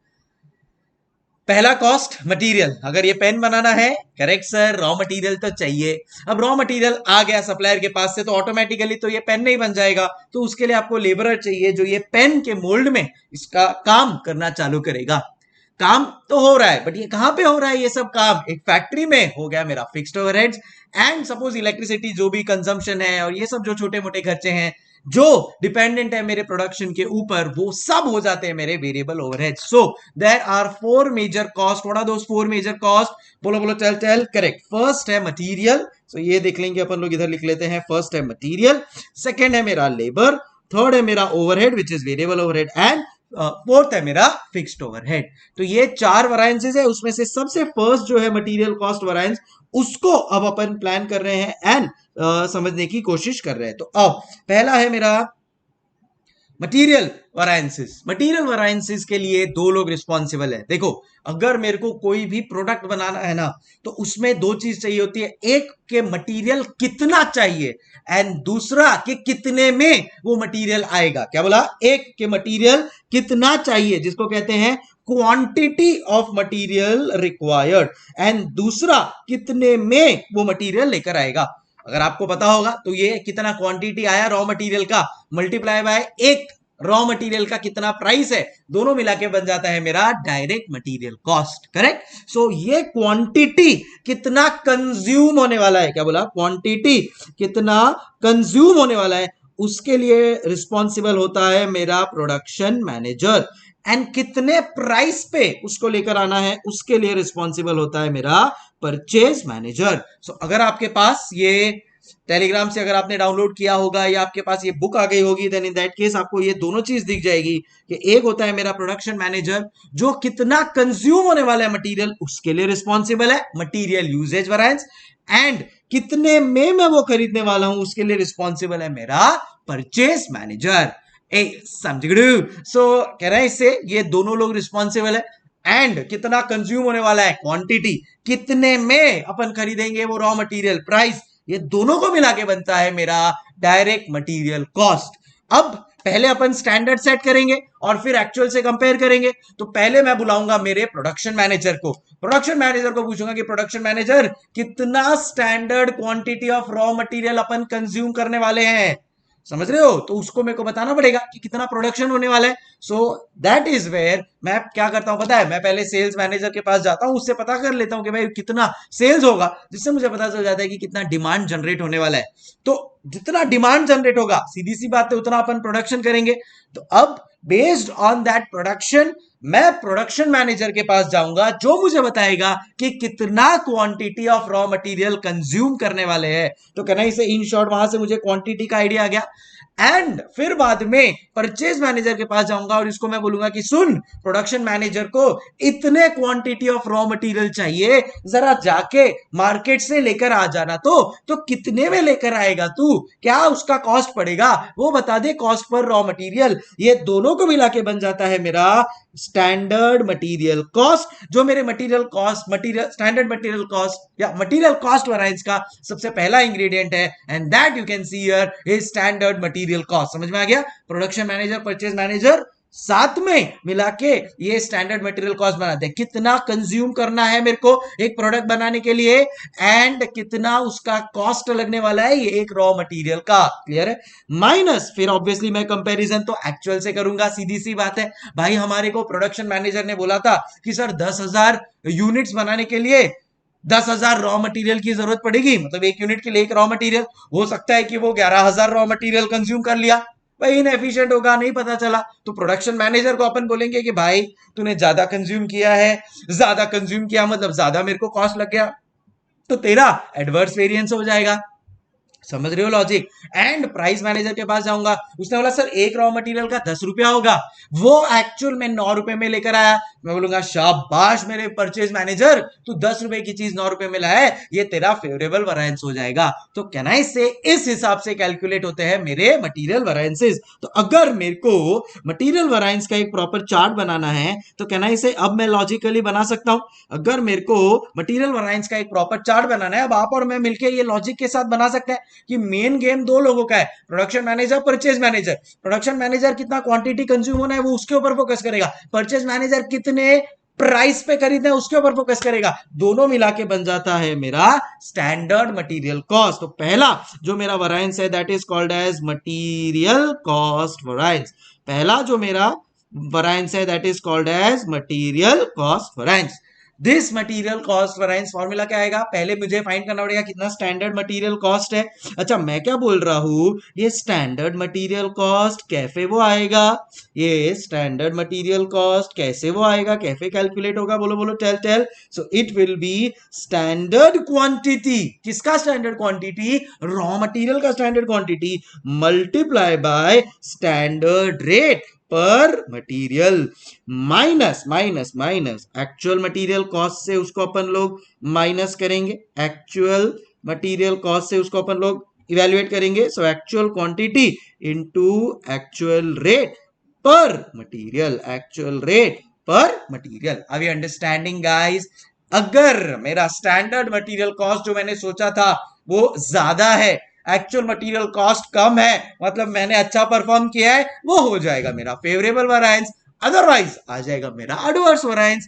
Easy peasy, are we clear everybody? तो वो भी है ना, मैंने अंडरस्टैंडिंग यहाँ पे दे दिया कि भाई कब फेवरेबल और कब एडवर्स, समझ रहे हो तुम लोग, कब फेवरेबल कब एडवर्स। मैं बोलता हूं कि ये खुद से ट्राई करना और फिर क्रॉस चेक कर लेना। ये दिख रहा है ये आपको, जो मैंने सर्कल बनाया यहाँ पे, इससे आपको पता चल जाएगा कि कब फेवरेबल और कब एडवर्स वेरिएंस आता है। बट क्या अपने को समझ में आ गया स्टैंडर्ड मटेरियल कॉस्ट का formula, standard quantity into standard rate, logically समझ में आ गया। Production manager, purchase manager, responsibility minus कितने में कितना एक्चुअल क्वांटिटी कंज्यूम किया इनटू एक्चुअल रेट कितना दिया। इसके लिए कौन है वो दो लोग रिस्पॉन्सिबल है सर, इसके लिए दो लोग रिस्पॉन्सिबल है, एक है production manager. Sir production manager किसके लिए रिस्पॉन्सिबल है, सर कितना कंज्यूम हुआ, एग्जैक्टली तो उसको लिए उसको नाम दिया मटीरियल कंजम्पशन वेरिएंस, इसके लिए उसको नाम दिया मटेरियल कंजम्पशन वेरिएंस। प्यार से उसको मटेरियल यूसेज वेरिएंस भी कहते हैं, प्यार से उसको मटेरियल यूसेज वेरिएंस भी कहते हैं। अगर इसकी जगह पे आपने मटेरियल कंजम्पशन वेरिएंस लिखा ना, इंटरनेशनली मटेरियल कंजम्पशन वेरिएंस भी यूज होता है। ऑब्वियसली इंडियन कॉन्टेक्स्ट में अपने को तो इंडिया में एग्जाम देना है तो we'll use the word material usage. दूसरा कौन है वो रिस्पॉन्सिबल है सर, दूसरा तो है अपना परचेज मैनेजर। परचेज मैनेजर किसके लिए रिस्पॉन्सिबल है सर, रेट के लिए सर, प्राइस के लिए। सो वो हो जाता है मेरा मटेरियल रेट, या आप जिसको बोल सकते हो मटेरियल प्राइस वेरिएंस। ए समझ गए हो? अच्छा मटेरियल यूसेज वेरिएंस क्या हो जाएगा फॉर्मूला, सर कितना स्टैंडर्ड क्वांटिटी अपन ने उसको बोला था माइनस कितना एक्चुअल क्वांटिटी उसने कंज्यूम किया है into always remember standard rate. Sir production manager के लिए स्टैंडर्ड रेट, चलो मैं ये नहीं लिखता हूं फिलहाल, तो कैन आई से इनका अगर मुझे वेरिएंस फाइंड करना है तो स्टैंडर्ड क्वांटिटी कितना सोचा था और एक्चुअल क्वांटिटी कितना कंज्यूम किया है उस बेसिस पे आएगा। और ये अगर मेरे को रेट मैनेजर का निकालना है तो standard rate minus actual rate आ जाएगा, मल्टीप्लाई किससे करेंगे। सो यहां पे देखो कितना स्टैंडर्ड क्वांटिटी सोचा था, समझो 10,000 रॉ मटेरियल, कितना एक्चुअल क्वांटिटी कंज्यूम किया है समझो 11,000 रॉ मटेरियल या 9,000 रॉ मटेरियल। तो जो भी वेरिएंस है उससे आपको पता चल जाता है कि फेवरेबल है या एडवर्स, तो उससे तो क्वांटिटी पता चला, अपने को तो न्यूमेरिक टर्म्स में चाहिए। And therefore here we will multiply by standard rate. क्यों standard rate, because production manager मेरा रिस्पॉन्सिबल है विद इन द फैक्ट्री जो भी चल रहा है इसके लिए उसको कभी भी स्टैंडर्ड के साथ मल्टीप्लाई किया जाएगा। वेल एज परचेज मैनेजर बाहर जाके परचेज करता है तो यहां पे आएगा हमेशा एक्चुअल क्वांटिटी। तो परचेज मैनेजर के लिए कभी भी क्या आता है, एक्चुअल क्वांटिटी, क्योंकि वो बाहर जा रहा है उसको एक्चुअलिटी पता है मार्केट में क्या चल रहा है क्या नहीं, इसके लिए it will be multiplied by actual quantities. Whereas production manager within the factory things and therefore multiply by standard rate. Are we clear everybody? So ये मेरा हो गया मटेरियल यूजेज वेरिएंस एंड उसके बाद आ गया मेरा material rate variance. Again logically I hope आप लोग को समझ में आ गया होगा। एंड लास्ट है इसके बाद अंडरस्टैंडिंग ऑफ मटेरियल, इसमें है ना और डिवीजन है, एक है मटेरियल सब यूसेज वेरिएंस एंड दूसरा है मटेरियल मिक्स वेरिएंस। सबसे पहले मैं आपको बता दूं कि मटेरियल सब यूसेज और मटेरियल मिक्स वेरिएंस कब आता है। तो यहां पे अगर आप लोग ध्यान दोगे तो मैं एक एग्जांपल सेट कर रहा हूं आप लोग के लिए, ये है स्टैंडर्ड और ये है एक्चुअल, समझो 10-10 यूनिट के लिए। अब मटेरियल सब यूसेज और मटेरियल मिक्स वेरिएंस तब भी आएगा जब मेरे पास एक से ज्यादा रॉ मटेरियल हो। जैसे अपने एग्जांपल में यहाँ पे एक तो है पी एम एन लेते हैं अपन लोग, एक तो है मटेरियल एम और दूसरा है मटेरियल एन। समझो मटेरियल एम मैंने सोचा कि मैं 100 रॉ मटेरियल लूंगा और मटेरियल एन में लूंगा 200 रॉ मटेरियल, तो कैन आई से मैं टोटल 300 रॉ मटेरियल लेने वाला हूं। अब क्वांटिटी के साथ रेट अमाउंट फ्रैंकली स्पीकिंग सब यूसेज वेरिएंस में कोई फ्रैंकली फर्क नहीं पड़ता है। तो फोकस अपना इधर है कि अपना कितना स्टैंडर्ड क्वांटिटी अपन ने सोचा है, फोकस क्वांटिटी के ऊपर है। क्योंकि अभी अपन लोग क्या कर रहे हैं पता है, अपन सब डिवाइड कर रहे हैं यूसेज वेरिएंस को, और यूसेज का सबसे फोकस किसके ऊपर है, क्वांटिटी के ऊपर है। तो सब यूसेज और मिक्स भी क्वांटिटी के ऊपर फोकस करता है। बोलते हैं ना यूसेज वेरिएंस पेरेंट है, अब जैसा पेरेंट्स करते हैं बच्चे वैसे ही बनेंगे ना यार। तो सब यूसेज और मटेरियल मिक्स भी क्वांटिटी के हिसाब से ही इवेल्युएट किया जाएगा। अब समझो मेरा एक्चुअल क्वांटिटी मैं देखता हूं यहां पे मेरे पास एम का एक्चुअल क्वांटिटी मैंने कंज्यूम किया, समझो 120 रॉ मटेरियल, एंड मैंने एन का एक्चुअल क्वांटिटी से कंज्यूम किया 190 रॉ मटेरियल। तो टोटल मैंने कितना रॉ मटेरियल कंज्यूम कर लिया सर, 310 रॉ मटेरियल आपने कंज्यूम कर लिया। अब सबसे पहला क्वेश्चन कि कब आएगा मेरा मटेरियल सब यूसेज वेरिएंस एंड कब आएगा मेरा मटेरियल रेट वेरिएंस, मैं आपको बताता हूं। मेरा मटेरियल सब यूसेज वेरिएंस तब आता है जब standard total of standard quantity of input, क्या बोला, जब total of standard quantity of input is not equal to total of actual quantity of input, is not equal to total of actual quantity of input। अब यहां पे मुझे बताओ standard quantity of input का total कितना है sir, 300 raw material. यहां पे मुझे बताओ actual quantity of raw material का इनपुट कितना है सर, 310 रॉ मटेरियल। अब क्या ये इक्वल है क्या, नहीं सर ये दोनों इक्वल नहीं है, मतलब मेरा मटेरियल सब यूसेज वेरिएंस आएगा। कई बार स्टूडेंट्स को यही नहीं पता होता है मटेरियल सब यूसेज वेरिएंस कब आता है, उनको लगता है बस एक से ज्यादा रॉ मटेरियल आया मतलब होना ही है। अरे ऐसा नहीं है, जब ये दोनों का टोटल नहीं है ना इक्वल, तब अगर समझो मैं यहां पे लिख देता हूं मेरा टोटल एक्चुअल क्वांटिटी का है 300 रॉ मटेरियल और स्टैंडर्ड क्वांटिटी का भी है 300 रॉ मटेरियल, तो मटेरियल सब यूसेज वेरिएंस आएगा ही नहीं।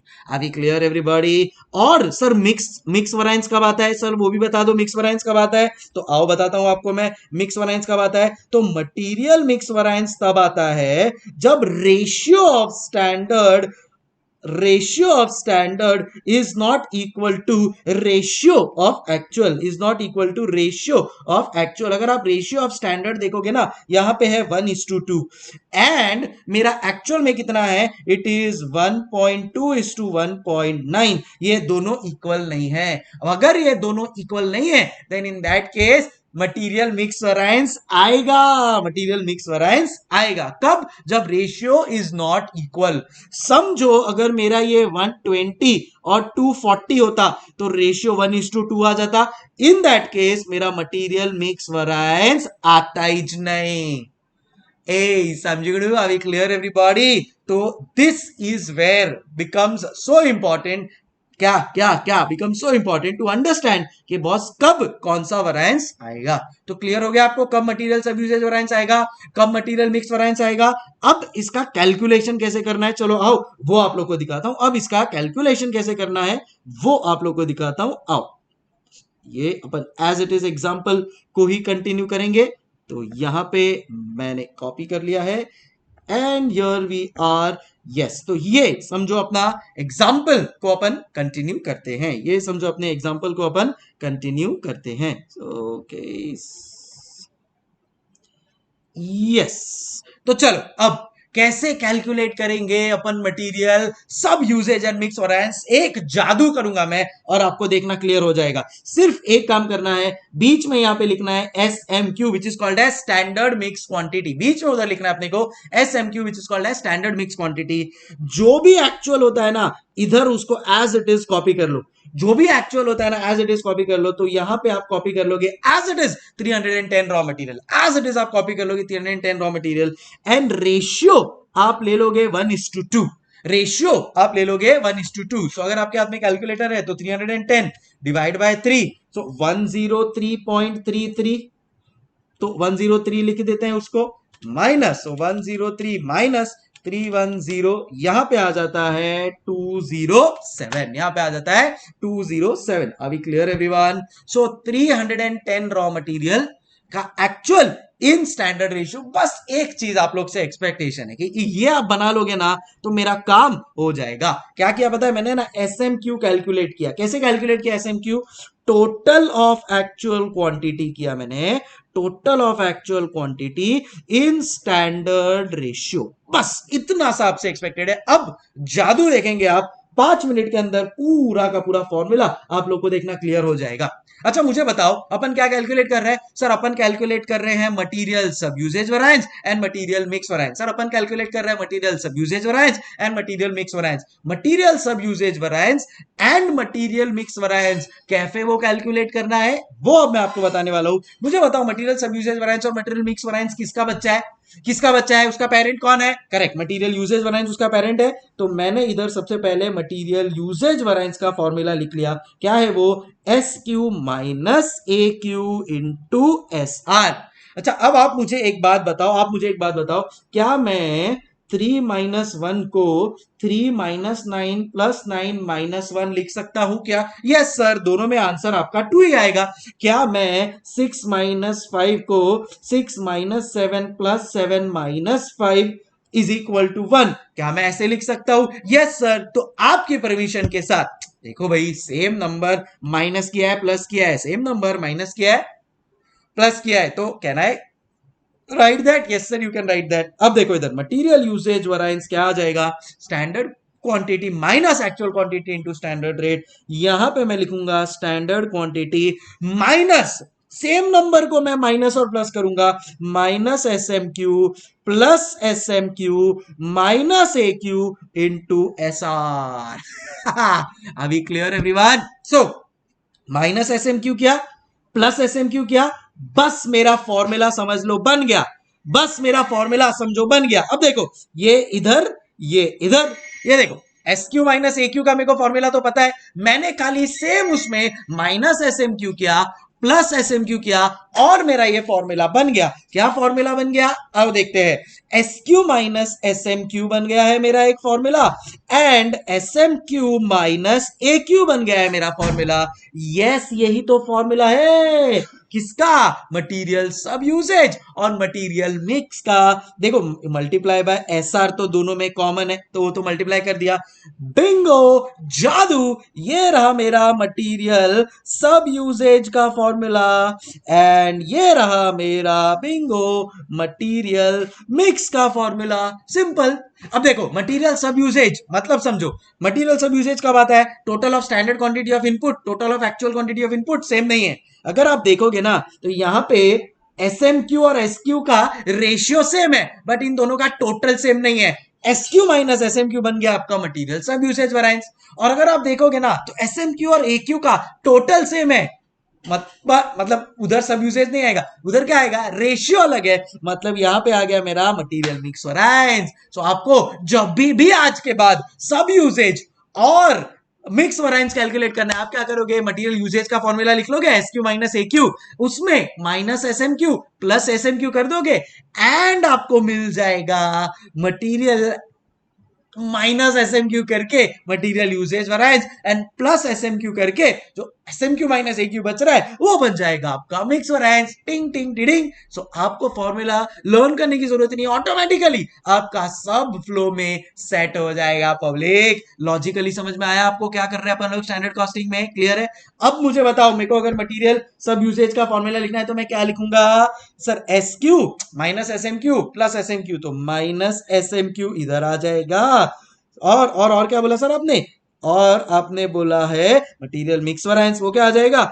S M Q minus A Q into S R. Simple. तो माइनस एस एम क्यू वाला पार्ट इधर आ गया, प्लस एस एम क्यू वाला पार्ट इधर आ गया, दोनों फॉर्मूला भी रेडी है मेरा। बस एस एम क्यू कैसे कैलकुलेट करना है सर वो तो समझ गया, आपने बताया वैसे कि भाई ये जो टोटल ऑफ एक्चुअल है ना उसका अपने को इधर लिख देना है टोटल, और रेशियो लेना है स्टैंडर्ड वाला।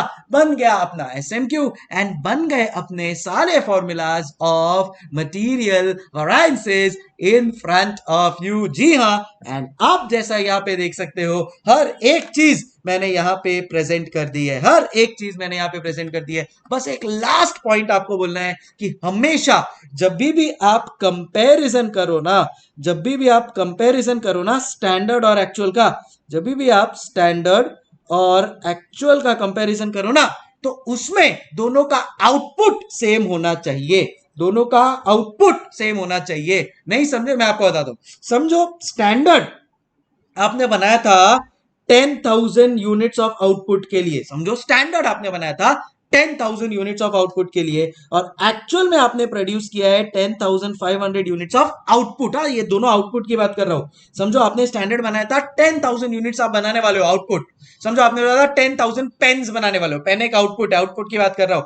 आपने सोचा था 10,000 पेन्स बनाने वाले हो। अब आपने सोचा था 10,000 पेन्स बनाओगे, उसके लिए आप 10,000 रॉ मटेरियल कंज्यूम करोगे, उसके लिए आप 10,000 रॉ मटेरियल कंज्यूम करोगे, बट आपने तो 10,500 पेन्स बना दिए, तो सीधी सी बात है उसके लिए आपका ज्यादा कंजम्पशन हुआ रहेगा। समझो 10,250 रॉ मटेरियल का कंजम्पशन हुआ होगा। अब आप मुझे बताओ क्या ये दोनों कंपेरेबल है क्या? नहीं सर, सर वो 10,000 जो रॉ मटेरियल है वो तो 10,000 यूनिट्स के लिए है, बट अपन ने तो एक्चुअल में 10,500 यूनिट्स बनाया, तो उस हिसाब से तो 10,500 रॉ मटेरियल आना चाहिए था स्टैंडर्ड। बट अब ये दोनों इन शॉर्ट में बताने की कोशिश कर रहा हूं, कंपेरेबल नहीं है। तो अगर ऐसा सिचुएशन होता है जहां पे आपने स्टैंडर्ड कुछ और आउटपुट के लिए सेट किया था, बट एक्चुअल में आउटपुट कुछ और हो रहा है ना, तो उन दोनों को कंपेयर मत करो। उससे अच्छा नया स्टैंडर्ड बना दो कि भाई जितना एक्चुअल आउटपुट बना है उतना ही मेरा स्टैंडर्ड के लिए कितना कंजम्पशन लगता, वो बना दो। इसका मतलब मैं आपको बता रहा हूं कि अगर यहां पे 10,000 यूनिट्स ऑफ स्टैंडर्ड आउटपुट के लिए आपने ये बनाया है, अब एक्चुअल में आपने 10,500 बनाया है, तो आप इसको इधर एक रिवाइज्ड स्टैंडर्ड डाल दो। ये रिवाइज्ड स्टैंडर्ड आप बनाओगे 10,500 यूनिट्स के हिसाब से, कि भाई अगर 10,000 यूनिट्स के लिए 10,000 रॉ मटेरियल यूज हुआ है, तो 10,500 के आउटपुट के लिए कितना रॉ मटेरियल यूज होगा? So sir 10,500 raw material. कहना इससे अब मेरा ये दोनों कंपेरेबल है, एक्चुअल और रिवाइज कंपेरेबल है। अब तक आप मुझे बताओ क्या स्टैंडर्ड और एक्चुअल कंपेरेबल है या रिवाइज्ड एंड एक्चुअल कंपेरेबल है? Sir revised and actual. So बस एक चीज आपको ध्यान में रखनी है कि जब भी आप मेरे साथ या कोई भी आप सम कर रहे हो ना, सो आपका जो स्टैंडर्ड का आउटपुट है ना should be equal to actual का आउटपुट। मैं भी बात कर रहा हूं आउटपुट की। इनपुट है, इनपुट तो कंपेयर करना है, आउटपुट सेम होना चाहिए ताकि इनपुट कंपेयर कर सके। So make always same output, make always same output and then compare. Make always same output for standard and actuals and then compare. ए सब जिगड़ू। इसी के साथ मैं बोलता हूं कि अपना पूरा मटेरियल वैरायंसेस हो गया है। देखो मटेरियल वैरायंस में अपन ने काफी टाइम इन्वेस्ट किया है फॉर अ रीजन। अब देखना लेबर तो ऐसा मस्का जाएगा ना 2 मिनट में, मगर मैं आपको 5 मिनट दूं ना आप खुद ही शायद बना लोगे, इतना अच्छा और स्मूथली हो जाएगा। क्या आपको मटेरियल कॉस्ट वैरायंस पूरी तरह से समझ में आया? If yes then in that case मैं बोल सकता हूं कि अब आने वाला जो है फटाफट और भी बाकी वैरायंसेस भी आपके हो जाएंगे। Are we clear? सो इधर देखो material cost variance, standard material cost minus actual material cost, S Q into S R minus A Q into A R. S Q मतलब standard quantity for actual output. ये देखो अभी भी मैं बोल रहा हूं स्टैंडर्ड का जो आउटपुट है वो एक्चुअल और एक्चुअल के आउटपुट के साथ सेम होना चाहिए आउटपुट, ताकि अपन इनपुट को कंपेयर कर सके। आई होप आपको क्लियर हो गई होगी चीजें। मटेरियल प्राइस वैरायंस में रेट को कंपेयर कर रहे हैं, यूजेज वैरायंस में क्वांटिटी ऑफ इनपुट को कंपेयर कर रहे हैं अपन लोग, सब यूजेज में एसक्यू माइनस एसएमक्यू, मिक्स में एसएमक्यू माइनस एक्यू। एंड इसी के साथ अब अपना मटेरियल वैरायंस वाला जो भी कॉन्सेप्ट है पूरी तरह कंप्लीट हो गया है। आई होप आपको भी समझ में आ गया होगा पब्लिक।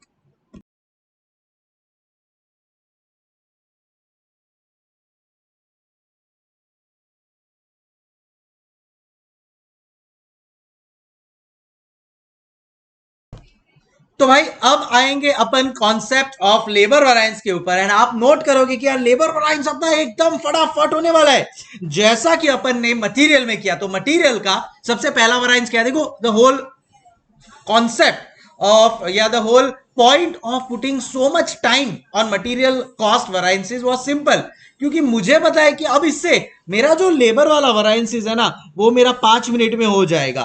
तो एक कहावत है कि अगर आपको झाड़ को, एक बहुत बड़ा झाड़ होता है, ट्री होता है, उसको काटना होना, एक कहावत है, कोई झाड़ को नहीं काटना चाहता है, हम भी इको फ्रेंडली है, बट अगर आपको कोई झाड़ को काटना हो ना तो वो झाड़ काटने के पीछे बहुत ज्यादा टाइम मत लगाइए। उससे अच्छा आपका जो एक्स है ना, जो आपका हथियार है, उसको इतना शार्प बना लो कि एक टक मारो और झाड़ नीचे। सो वैसे ही कुछ अपन ने किया, कॉन्सेप्ट वाला इतना स्ट्रांग बना दिया अपने ने यहाँ पे कि अब देखना लेबर कॉस्ट वराइंसेस इतने स्मूथली निकलेंगे ना, बता रहा हूं मैं। तो सबसे पहला लेबर में कौन सा वराइंस होता है, तो ये अपना हेडिंग आ गया लेबर वराइंसेस का।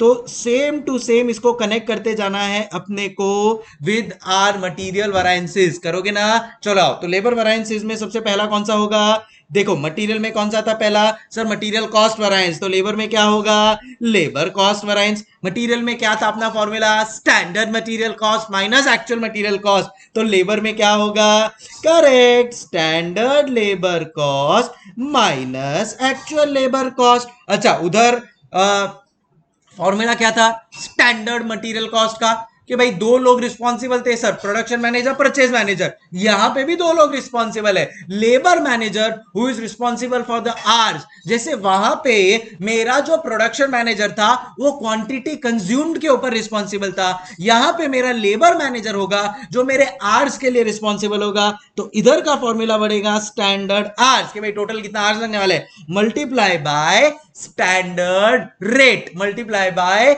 Standard rate. रेट के लिए कौन रिस्पॉन्सिबल होता है, एचआर मैनेजर। एक्चुअल में प्रैक्टिकल लाइफ में भी जो आपका सैलरी और वो सब डिस्कशन होता है ना, वो आपका एचआर मैनेजर के साथ होता है। सो आपका दो मैनेजर यहां पे भी है, लेबर मैनेजर और एचआर मैनेजर। तो मेरा लेबर मैनेजर है वो है स्टैंडर्ड आवर्स इनटू मेरा स्टैंडर्ड रेट, इनटू मेरा स्टैंडर्ड रेट पर लेबर आवर। एक आर का, एक घंटे का मैं कितना पे करने वाला हूं उसका स्टैंडर्ड रेट बन गया मेरा टोटल स्टैंडर्ड लेबर कॉस्ट। वहां पे क्या था, correct, standard quantity into standard rate या स्टैंडर्ड प्राइस, माइनस मेरा यहां पे है actual labour cost. Actual labour cost का फॉर्मूला क्या हो जाएगा, actual hours into actual rate पर लेबर आर। अभी क्लियर, देखा एकदम स्मूथ लग रहा है, ठीक है। वहां पे भी मेरे दो बाइफरकेशंस थे, यहां पे भी मेरे दो बाइफरकेशन होंगे। वहां पे क्या दो बाइफरकेशन थे, मटेरियल यूसेज वराइंस जिसके लिए प्रोडक्शन मैनेजर रिस्पॉन्सिबल था, यहां पे है लेबर यूसेज वराइंस जिसके लिए मेरा लेबर मैनेजर रिस्पॉन्सिबल होगा। बट खाली वर्ड यूसेज की जगह पे यहां पे अपन लोग लिखते हैं वर्ड एफिशिएंसी, क्योंकि देखो क्या है पता है क्या, जो मेरा मटेरियल है ना उधर क्वांटिटी कंज्यूम होता है, इसके लिए यूजेज वर्ड है, यहां पे आर्स कंज्यूम हो रहा है, क्या हो रहा है, आर्स कंज्यूम।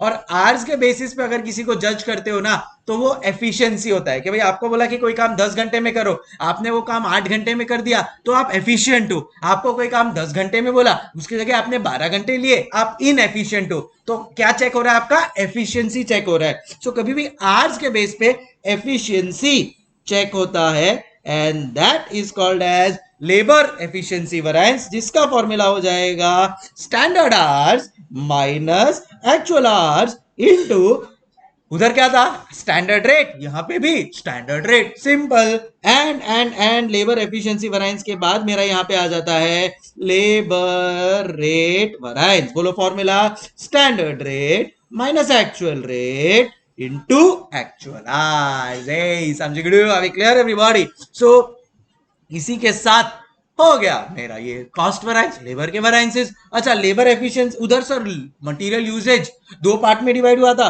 भाई यहाँ पे भी कर देते हैं ना बच्ची, क्यों टेंशन लेते हो। सो इधर उधर क्या था, मटेरियल सब यूजेज, इधर आ जाएगा लेबर सब एफिशिएंसी। उधर क्या था, लेबर मिक्स, यहाँ पे भी मटेरियल मिक्स, यहाँ पे भी आ जाएगा लेबर मिक्स। फॉर्मूला याद करो सर, वहां पे था standard quantity minus standard mix quantity, sir minus SMQ plus SMQ अपन ने किया है, बराबर कि नहीं। So minus standard mix quantity की जगह पे यहां पे आ जाएगा आर्स, हो गया अपना काम, standard hours minus standard mix hours into standard rate. And यहां पे लेबर मिक्स में क्या आ जाएगा, standard mix hours minus actual hours into standard rate, simple हो गया। इसी के साथ मेरे सारे के सारे वैरिएंसेस 5 मिनट के अंदर सब आ गए, अभी क्लियर। तो इसी के साथ मेरा लेबर वैरिएंसेस भी कंप्लीट हो जाता है। बस इसमें एक चीज एक्स्ट्रा है, and that is your idle time variance.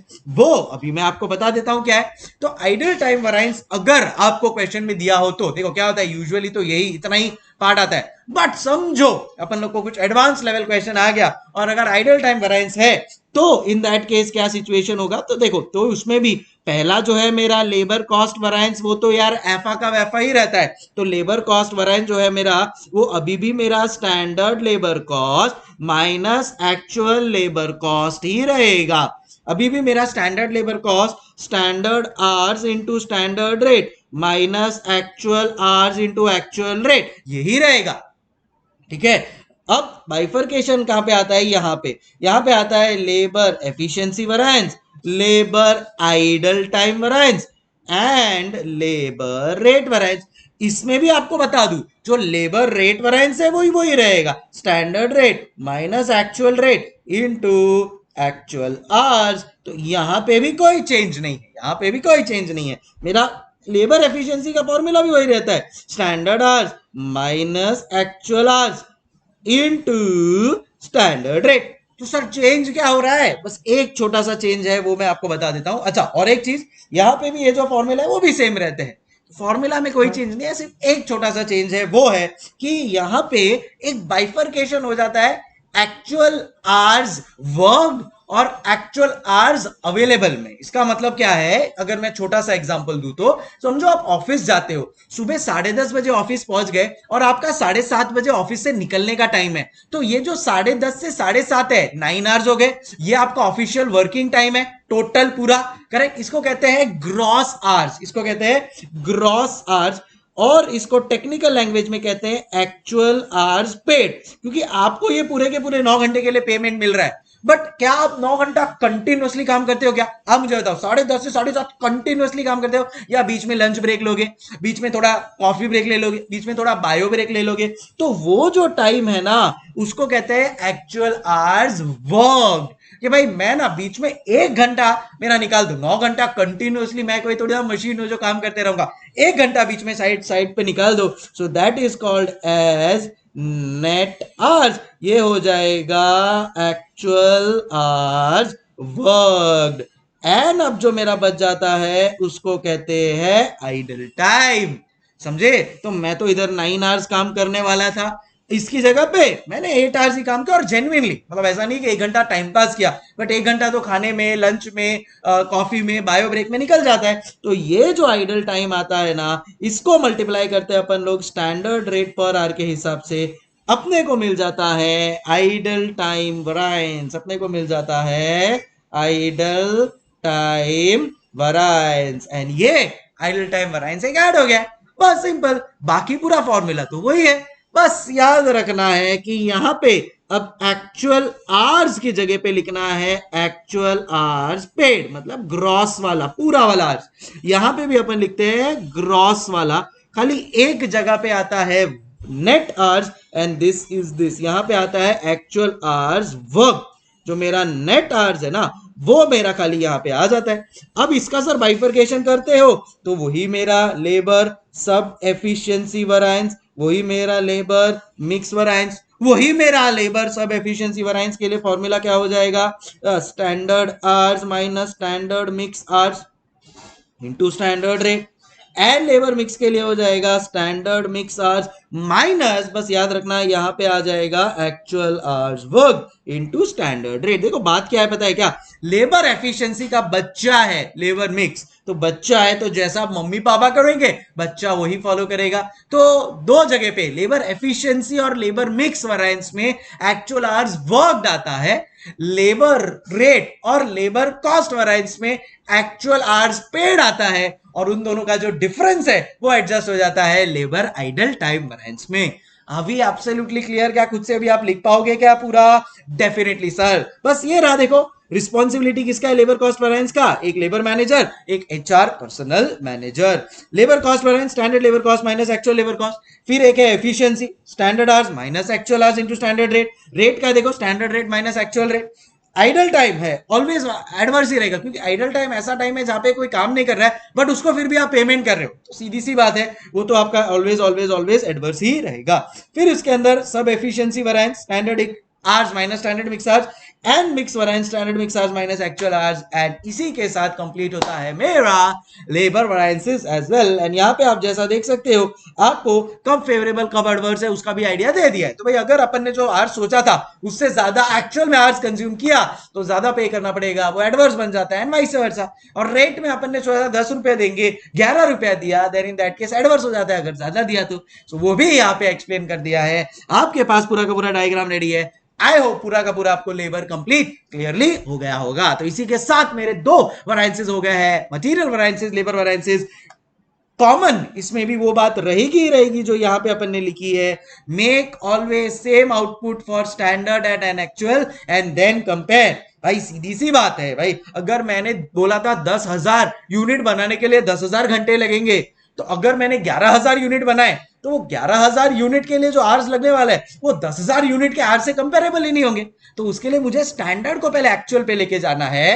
Standard जो 10,000 यूनिट के लिए सेट किया था उसकी जगह पे स्टैंडर्ड एट एक्चुअल पे ले आना है और फिर एक्चुअल के साथ कंपेयर करना है, सिंपल। सो यहां पे भी मैं वही लिखूंगा, make always same output, make always same output for standard and actual, जिसको कहते हैं अपन को बना देने का स्टैंडर्ड एट एक्चुअल। देखो अभी मैं बोलो आउटपुट सेम करके इनपुट को कंपेयर करना है, समझ रहे हो? बस यही हो गया मेरा लेबर वेरिएंसेस यार, हो गया ना जटाक से पटाक से एकदम दिमाग में। चलो प्लीज एवरीबॉडी ध्यान दे देना एक बार फटाफट खुद से, मैं तो बोलता हूँ फॉर्मूलाज भी लिख लो, काम हो जाएगा यार आपका।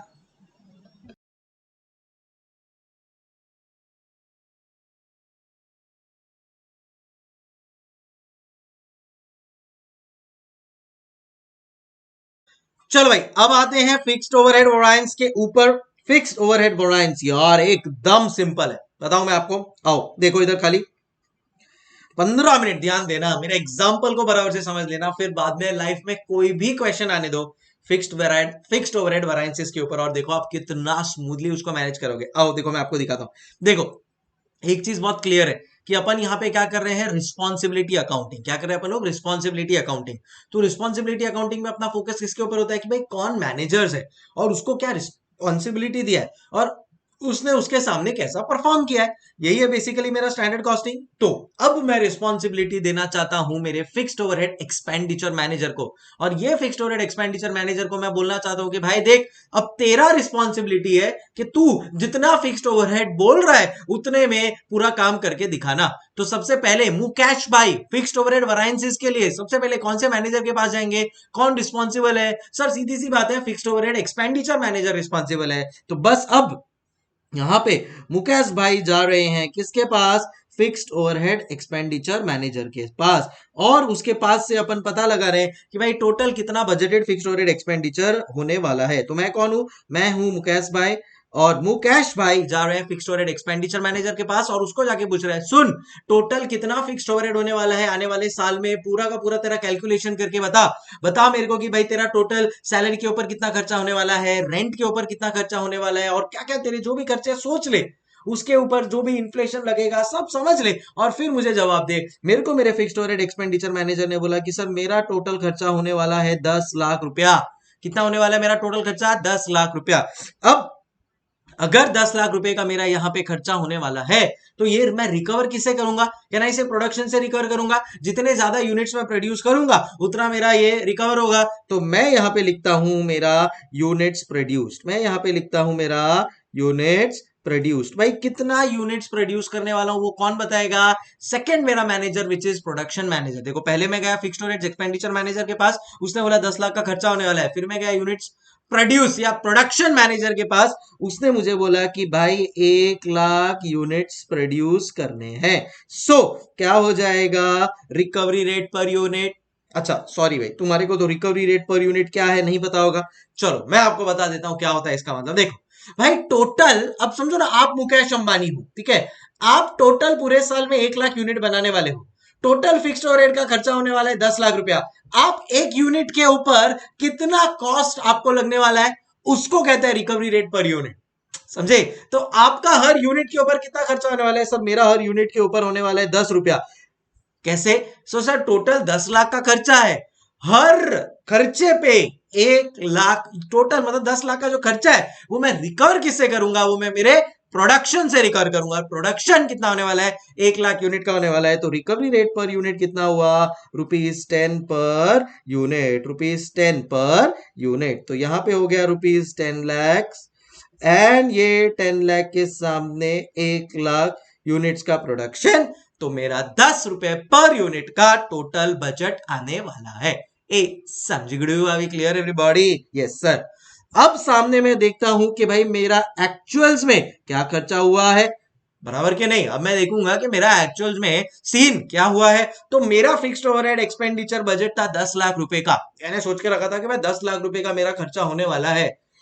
टोटल प्रोडक्शन किया 1 लाख यूनिट का, और 1 यूनिट के ऊपर ₹10 का मेरा फिक्स्ड कॉस्ट लग रहा है, ये मुझे समझ में आ गया। ऐसा सोचो ना, आपका कोई जगह है, आपने रेंट पे लिया है, ₹10 लाख का आप रेंट दे रहे हो, टोटल 1 लाख यूनिट्स प्रोड्यूस कर रहे हो। तो इन शॉर्ट हर यूनिट पे ₹10 मेरा रेंट पे जा रहा है। यही हुआ उसका एक्सप्लेनेशन, यही हुआ उसका अंडरस्टैंडिंग, करेक्ट। अब मैं देखता हूं एक्चुअल्स में मेरा कितना हुआ है। तो एक्चुअल्स में सपोज फॉर एग्जांपल मेरा हो गया है ₹11 लाख का खर्चा। एक्चुअल्स में मेरा हो गया है ₹11 लाख का खर्चा। और समझो यूनिट्स प्रोड्यूस कितना हुआ है, समझो मेरा यूनिट्स प्रोडक्शन हुआ है 95,000 यूनिट्स। अब at this point in time, ये लेवल पे मुझे अब कैलकुलेट करना है कि मेरा फिक्स्ड ओवरहेड वेरिएंसेस क्या हुआ है। तो देखो आओ मैं कैलकुलेट करके आपको दिखाता हूं। सबसे पहला है मेरा फिक्स्ड ओवरहेड कॉस्ट वेरिएंस। सबसे पहला है मेरा फिक्स्ड ओवरहेड कॉस्ट वेरिएंस। आप मुझे बताओ कि फिक्स्ड ओवरहेड कॉस्ट वेरिएंस क्या होगा। चलो, तो फिक्स्ड ओवरहेड कॉस्ट वेरिएंस का मतलब होता है कि आपने फिक्स्ड ओवरहेड्स के नाम पे कितना पैसा रिकवर किया और एक्चुअल में उससे रिलेटेड कितना खर्चा हुआ। फिक्स्ड ओवरहेड के नाम पे एक्चुअल में आपने कितना खर्चा किया और उसके सामने आपका कितना रिकवर हुआ। सर आप क्या बोले, उसका मतलब नहीं समझा, मैं आपको समझाता हूं। देखो, आपने ये स्टार्टिंग में ही सोच लिया था कि आप हर यूनिट के ऊपर ₹10 रिकवर करने वाले हो, बराबर है। अपन ने ये पहले ही प्लान कर लिया था ना, इसीलिए तो मुकेश भाई पहले गए फिक्स्ड ओवरहेड एक्सपेंडिचर मैनेजर के पास, उसने बोला 10 लाख। फिर अपन गए प्रोडक्शन मैनेजर के पास, उसने बोला 1 लाख यूनिट। तो बस मुझे ये चीज बहुत क्लियर हो गई कि ₹10 में हर एक यूनिट के ऊपर रिकवर करूंगा। अब मैंने एक्चुअल में कितना प्रोड्यूस किया, मैंने एक्चुअल में प्रोड्यूस किया 95,000 यूनिट्स। इसका मतलब यह है कि मैं टोटल 95,000 यूनिट्स के सामने हर यूनिट पे 10-10 रुपए रिकवर कर रहा हूं। मतलब total 9,50,000 rupees is what I am recovering. And उसके सामने मेरा खर्चा कितना हुआ है, ₹11 लाख का खर्चा हुआ है। समझे क्या? इसको कहते हैं रिकवर्ड फिक्स्ड ओवरहेड्स। इसको कहते हैं रिकवर्ड फिक्स्ड ओवरहेड्स, या इसको आप बोल सकते हो अब्सॉर्ब्ड फिक्स्ड ओवरहेड, जिसको आप बोल सकते हो अब्सॉर्ब्ड फिक्स्ड ओवरहेड्स, या इसको आप बोल सकते हो एक्चुअल प्रोडक्शन। इसको आप बोल सकते हो actual production into recovery rate per unit. मतलब कितना आपने प्रोड्यूस किया और हर यूनिट पे आपको कितना पैसे मिले, minus actual fixed overheads, minus actual fixed overheads. तो बस कितना अपन ने रिकवर किया। तो भाई मैं बोलूंगा कि यार देखो 95,000 यूनिट्स मैंने प्रोड्यूस किया और हर यूनिट पे मैं ना 10-10 रुपया रिकवर कर रहा हूं। सामने मेरा खर्चा कितना हुआ, खर्चा हुआ मेरा ₹11 लाख का। तो आप मुझे बताओ कि मैंने रिकवर किया है फिक्स्ड ओवरहेड के नाम पे 9,50,000। तुम लोग समझ रहे हो ना रिकवर? भाई अपन ने तो स्टार्टिंग में हर यूनिट पे फिक्स्ड ओवरहेड के नाम पे ₹10 रिकवर करेंगे, अपन ने स्टार्टिंग में फिक्स कर लिया था। अब अपन ने अगर खाली 95,000 यूनिट्स ही बनाया तो अपन तो उतना ही रिकवर कर पाएंगे, जितना प्रोड्यूस किया उतना मार्केट में बेचेंगे, और उसके ऊपर हर यूनिट के ऊपर 10-10 रुपए अपन ने फिक्स्ड ओवरहेड का डाल के रखा पहले से ही, तो अपन तो 9,50,000 ही रिकवर कर पाएंगे। बट खर्चा हो गया अपना ज्यादा, खर्चा हो गया अपना 11 लाख का। तो आप मुझे बताओ ये अच्छी बात या बुरी बात? डेफिनेटली बुरी बात। आपको रिकवर हुआ है खाली 9,50,000, आपका खर्चा हो गया है 11 लाख का। इसका मतलब 1,50,000 आपका ज्यादा खर्चा हो गया है। It is adverse. समझे क्या? It is adverse. अब इसको अपन फर्दर सब डिवाइड करेंगे। ये जो 1,50,000 है इसको अपन फर्दर सब डिवाइड करेंगे। तो ये 1,50,000 जो एडवर्स आया है, ये किन दो महानुभावों की वजह से आया, किन दो लोगों की वजह से आया? तो आप बोलेंगे कि सर एक तो है ना अपना ये जो फिक्स्ड ओवरहेड्स एक्सपेंडिचर मैनेजर है ना, उसकी वजह से। सर उसने बोला था हीरो ने कि सर 10 लाख का ही खर्चा होगा, 11 लाख का खर्चा करके आया वो सर। ऐसा थोड़ी ना चलता है सर। तो 1 लाख एक्स्ट्रा उसने खर्चा किया। सो इसके लिए फॉर्मूला बन जाएगा भाई, तूने क्या बजटेड फिक्स्ड ओवरहेड बोला था और एक्चुअल फिक्स्ड ओवरहेड का कितना खर्चा हुआ है। तो सर बजटेड फिक्स्ड ओवरहेड उसने बोला था 10 लाख का, पर एक्चुअल में खर्चा हुआ है 11 लाख रुपए का। खास 11 लाख का मेरा खर्चा हो गया है। सो यहां पे मैं बोल दूंगा 1 लाख मेरा क्या हो जाता है ये। अरे बोलो बोलो, चल चल, करेक्ट, इट बिकम्स एडवर्स। जो सोचा था उससे ज्यादा खर्चा किया। एंड उसी के सामने है मेरा दूसरा, which is fixed overheads production manager. उसको नाम दिया है फिक्स्ड ओवरहेड्स वॉल्यूम वेरिएंस, क्योंकि यहाँ पे वॉल्यूम का गेम है। तो वॉल्यूम का क्या गेम है यहाँ पे कि हमने सोचा था 1 लाख यूनिट बनाएंगे, हम खाली 95,000 यूनिट्स बना पाए। कम यूनिट बनाओगे तो कम रिकवरी करोगे, कम रिकवरी करोगे तो सीधी सी बात है it is going to be adverse. तो यहां पे फॉर्मूला आ जाता है भाई, आपने क्या बजटेड प्रोडक्शन सोचा था और आपका एक्चुअल में क्या प्रोडक्शन हुआ है, multiplied by recovery rate per unit. तो आपने सोचा था 95,000 यूनिट्स का प्रोडक्शन आप करोगे और आपने एक्चुअल में 1 लाख, ओ उल्टा उल्टा उल्टा उल्टा, आपने सोचा था आप 1 लाख यूनिट का प्रोडक्शन करोगे, बट आप खाली 95,000 यूनिट्स का ही प्रोडक्शन कर पाए हो। देखो समझो बात को, अगर आपने कम प्रोडक्शन किया तो आप कम रिकवर करोगे ना। ज्यादा प्रोडक्शन करता तो मुझे ज्यादा फिक्स्ड ओवरहेड मिल पाता। कितना कम मिल रहा है, हर यूनिट पे 10 ही रुपया मिलता है। सो कैन आई से 50,000 एडवर्स मेरा यहां पे हो गया। दोनों मैच हो गए, टैली हो गए और इसी के साथ मेरा ये फॉर्मूला भी बन जाता है। इधर देखो इधर देखो, क्या आ जाता है formula, absorb fixed overheads minus actual fixed overheads. Absorb या रिकवर्ड फिक्स्ड ओवरहेड जिसको बोलते हैं वो क्या है, basically actual production into recovery rate per unit minus actual fixed overheads. And उसके नीचे फिक्स्ड ओवरहेड एक्सपेंडिचर मैनेजर जिसके लिए रिस्पॉन्सिबल है, which is fixed overhead expenditure variance, budgeted fixed overhead minus actual fixed overhead, fixed overhead volume manager जिसके लिए responsible है, which is fixed overhead production manager जिसके लिए रिस्पॉन्सिबल है, which is fixed overhead volume arrange. वो बताओ, budgeted production minus actual production into recovery rate per unit. भाई हमने क्या बजट किया था प्रोडक्शन और एक्चुअल में क्या हुआ है वो मेरे को यहाँ पे पता चल जाएगा। अभी क्लियर एवरीबॉडी। तो इसी के साथ मैं बोल सकता हूं कि मेरा जो फर्स्ट फेज है, जो प्रिलिमिनरी फेज है, वो क्लियर हो गया होगा आप लोग को इन terms of fixed overheads expenditure variance, volume variance and cost variance. देखो मैं अभी भी आपको बोल रहा हूं ये एक क्विक फायर रिवीजन है। अगर आपको एकदम डिटेल्ड अंडरस्टैंडिंग चाहिए तो मैं डिस्क्रिप्शन बॉक्स में डिटेल्ड मेरा फिक्स्ड ओवरहेड्स और सब वेरिएंसेस के लेक्चर्स वो भी है यूट्यूब पे ही, आप वो देख सकते हो। बट क्विक रिवीजन वाला आई होप आपको क्लियर हो गया होगा। अब कहानी को आगे बढ़ाते हैं, कहानी को आगे बढ़ाते हैं और एक इसी में मैं एग्जांपल लेता हूं। ये वाला बेसिक एग्जांपल था और एक इसी एग्जांपल को मैं थोड़ा और एक्सप्लोर करता हूं ताकि मेरा जो और एक फेज है वो भी क्लियर हो जाए, which is in terms of capacity and efficiency. क्या बोल रहे हो, आओ मैं आपको बताता हूं व्हाट एग्जैक्टली इट मींस। सो अब यहां पे वापस से मुझे एक नया एग्जांपल बनाना है। तो मुकेश अंबानी क्या करते हैं, पहले जाते हैं किसके पास, फिक्स्ड ओवरहेड्स एक्सपेंडिचर मैनेजर के पास। उसको जाके पूछते हैं भाई कितना बजट है। सपोज वो बोलता है सर 20 लाख का बजट है। फिर अब मुकेश अंबानी जाते हैं प्रोडक्शन मैनेजर के पास। प्रोडक्शन मैनेजर क्या बताता है कि वो कितना यूनिट्स प्रोड्यूस करने वाला है। वो अपने को बोल रहा है सर मैं 50,000 यूनिट्स प्रोड्यूस करने वाला हूं। तो इससे मुझे क्या मिल जाता है सर, इससे मुझे मिल जाता है रिकवरी रेट पर यूनिट। वो कितना आया सर, 20 लाख का खर्चा मेरा और 50,000 यूनिट से मुझे रिकवर करना है।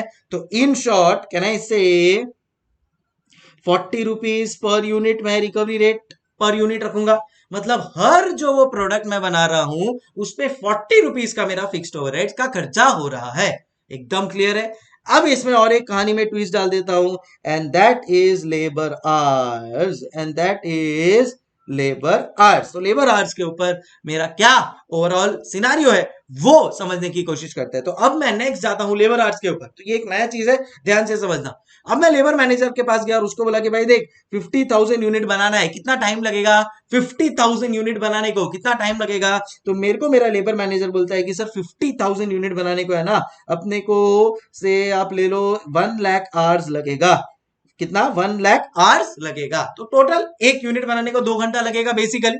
मतलब वो क्या बोल रहा है, एक यूनिट बनाने को 2 घंटा लगेगा। अब अगर मेरे को इधर इसका recovery rate per are find करना है तो मैं कर सकता हूं क्या, कर सकता हूं। जैसे रिकवरी रेट पर यूनिट था ना कि budgeted fixed overhead divide by budgeted production, वैसे ही रिकवरी रेट पर आर क्या होगा, बजटेड फिक्स्ड ओवरहेड क्या होगा, budgeted fixed overhead divide by budgeted hours. Simple. तो मेरा यहां पे बजटेड फिक्स्ड ओवरहेड कितना है सर, आपका बजटेड फिक्स्ड ओवरहेड है 20 लाख। सर आप टोटल कितने आवर्स लेने वाले हो, हम टोटल लेने वाले हैं 1 लाख आवर्स। तो आप मुझे बताओ रिकवरी रेट पर आर कितना हो जाएगा, इट विल बी ₹20 पर आवर, इट विल बी ₹20 पर hour. Are you understanding? And अब सामने फिर बाद में आ जाता है यहाँ पे एक्चुअल्स। अब आप मुझे बताएंगे कि एक्चुअल्स का क्या सिनारियो है। यहाँ पे मेरा एक्चुअल्स है 25 लाख रुपए का हो गया। चलो इसको कम रखते हैं, ये बार लास्ट टाइम अपन ने ज्यादा रखा था, ये बार समझो अपन लोग रखते हैं 18 लाख रुपीस का एक्चुअल फिक्स्ड ओवरहेड एक्सपेंडिचर। अच्छा आपका कितना प्रोडक्शन हुआ है, तो हमने सोचा था हम 50,000 यूनिट्स प्रोड्यूस करेंगे। यस, ये बार हमने 52,000 यूनिट्स प्रोड्यूस कर दिया है। बस अब ये आपका सम बन गया। देखो एग्जाम में कोई भी क्वेश्चन होने दो, आपको वो क्या देगा पता है क्या, इंफॉर्मेशन। आपको वो इसका इंफॉर्मेशन दे देगा, दूसरा इसका इंफॉर्मेशन दे देगा, तीसरा इसका इंफॉर्मेशन, चौथा इसका इंफॉर्मेशन, ये 4 इंफॉर्मेशन दे देगा। और उसको थोड़ा कॉम्प्लिकेट करना हुआ तो वो आर्स का इंफॉर्मेशन दे देगा। ये 4-5 चीज का इंफॉर्मेशन मिल गया आपको, फिर आपको सबसे पहले खुद से क्या कैलकुलेट करना है, रिकवरी रेट पर यूनिट। क्या आप वो खुद से कैलकुलेट कर सकते हो? यस सर कर सकते हैं।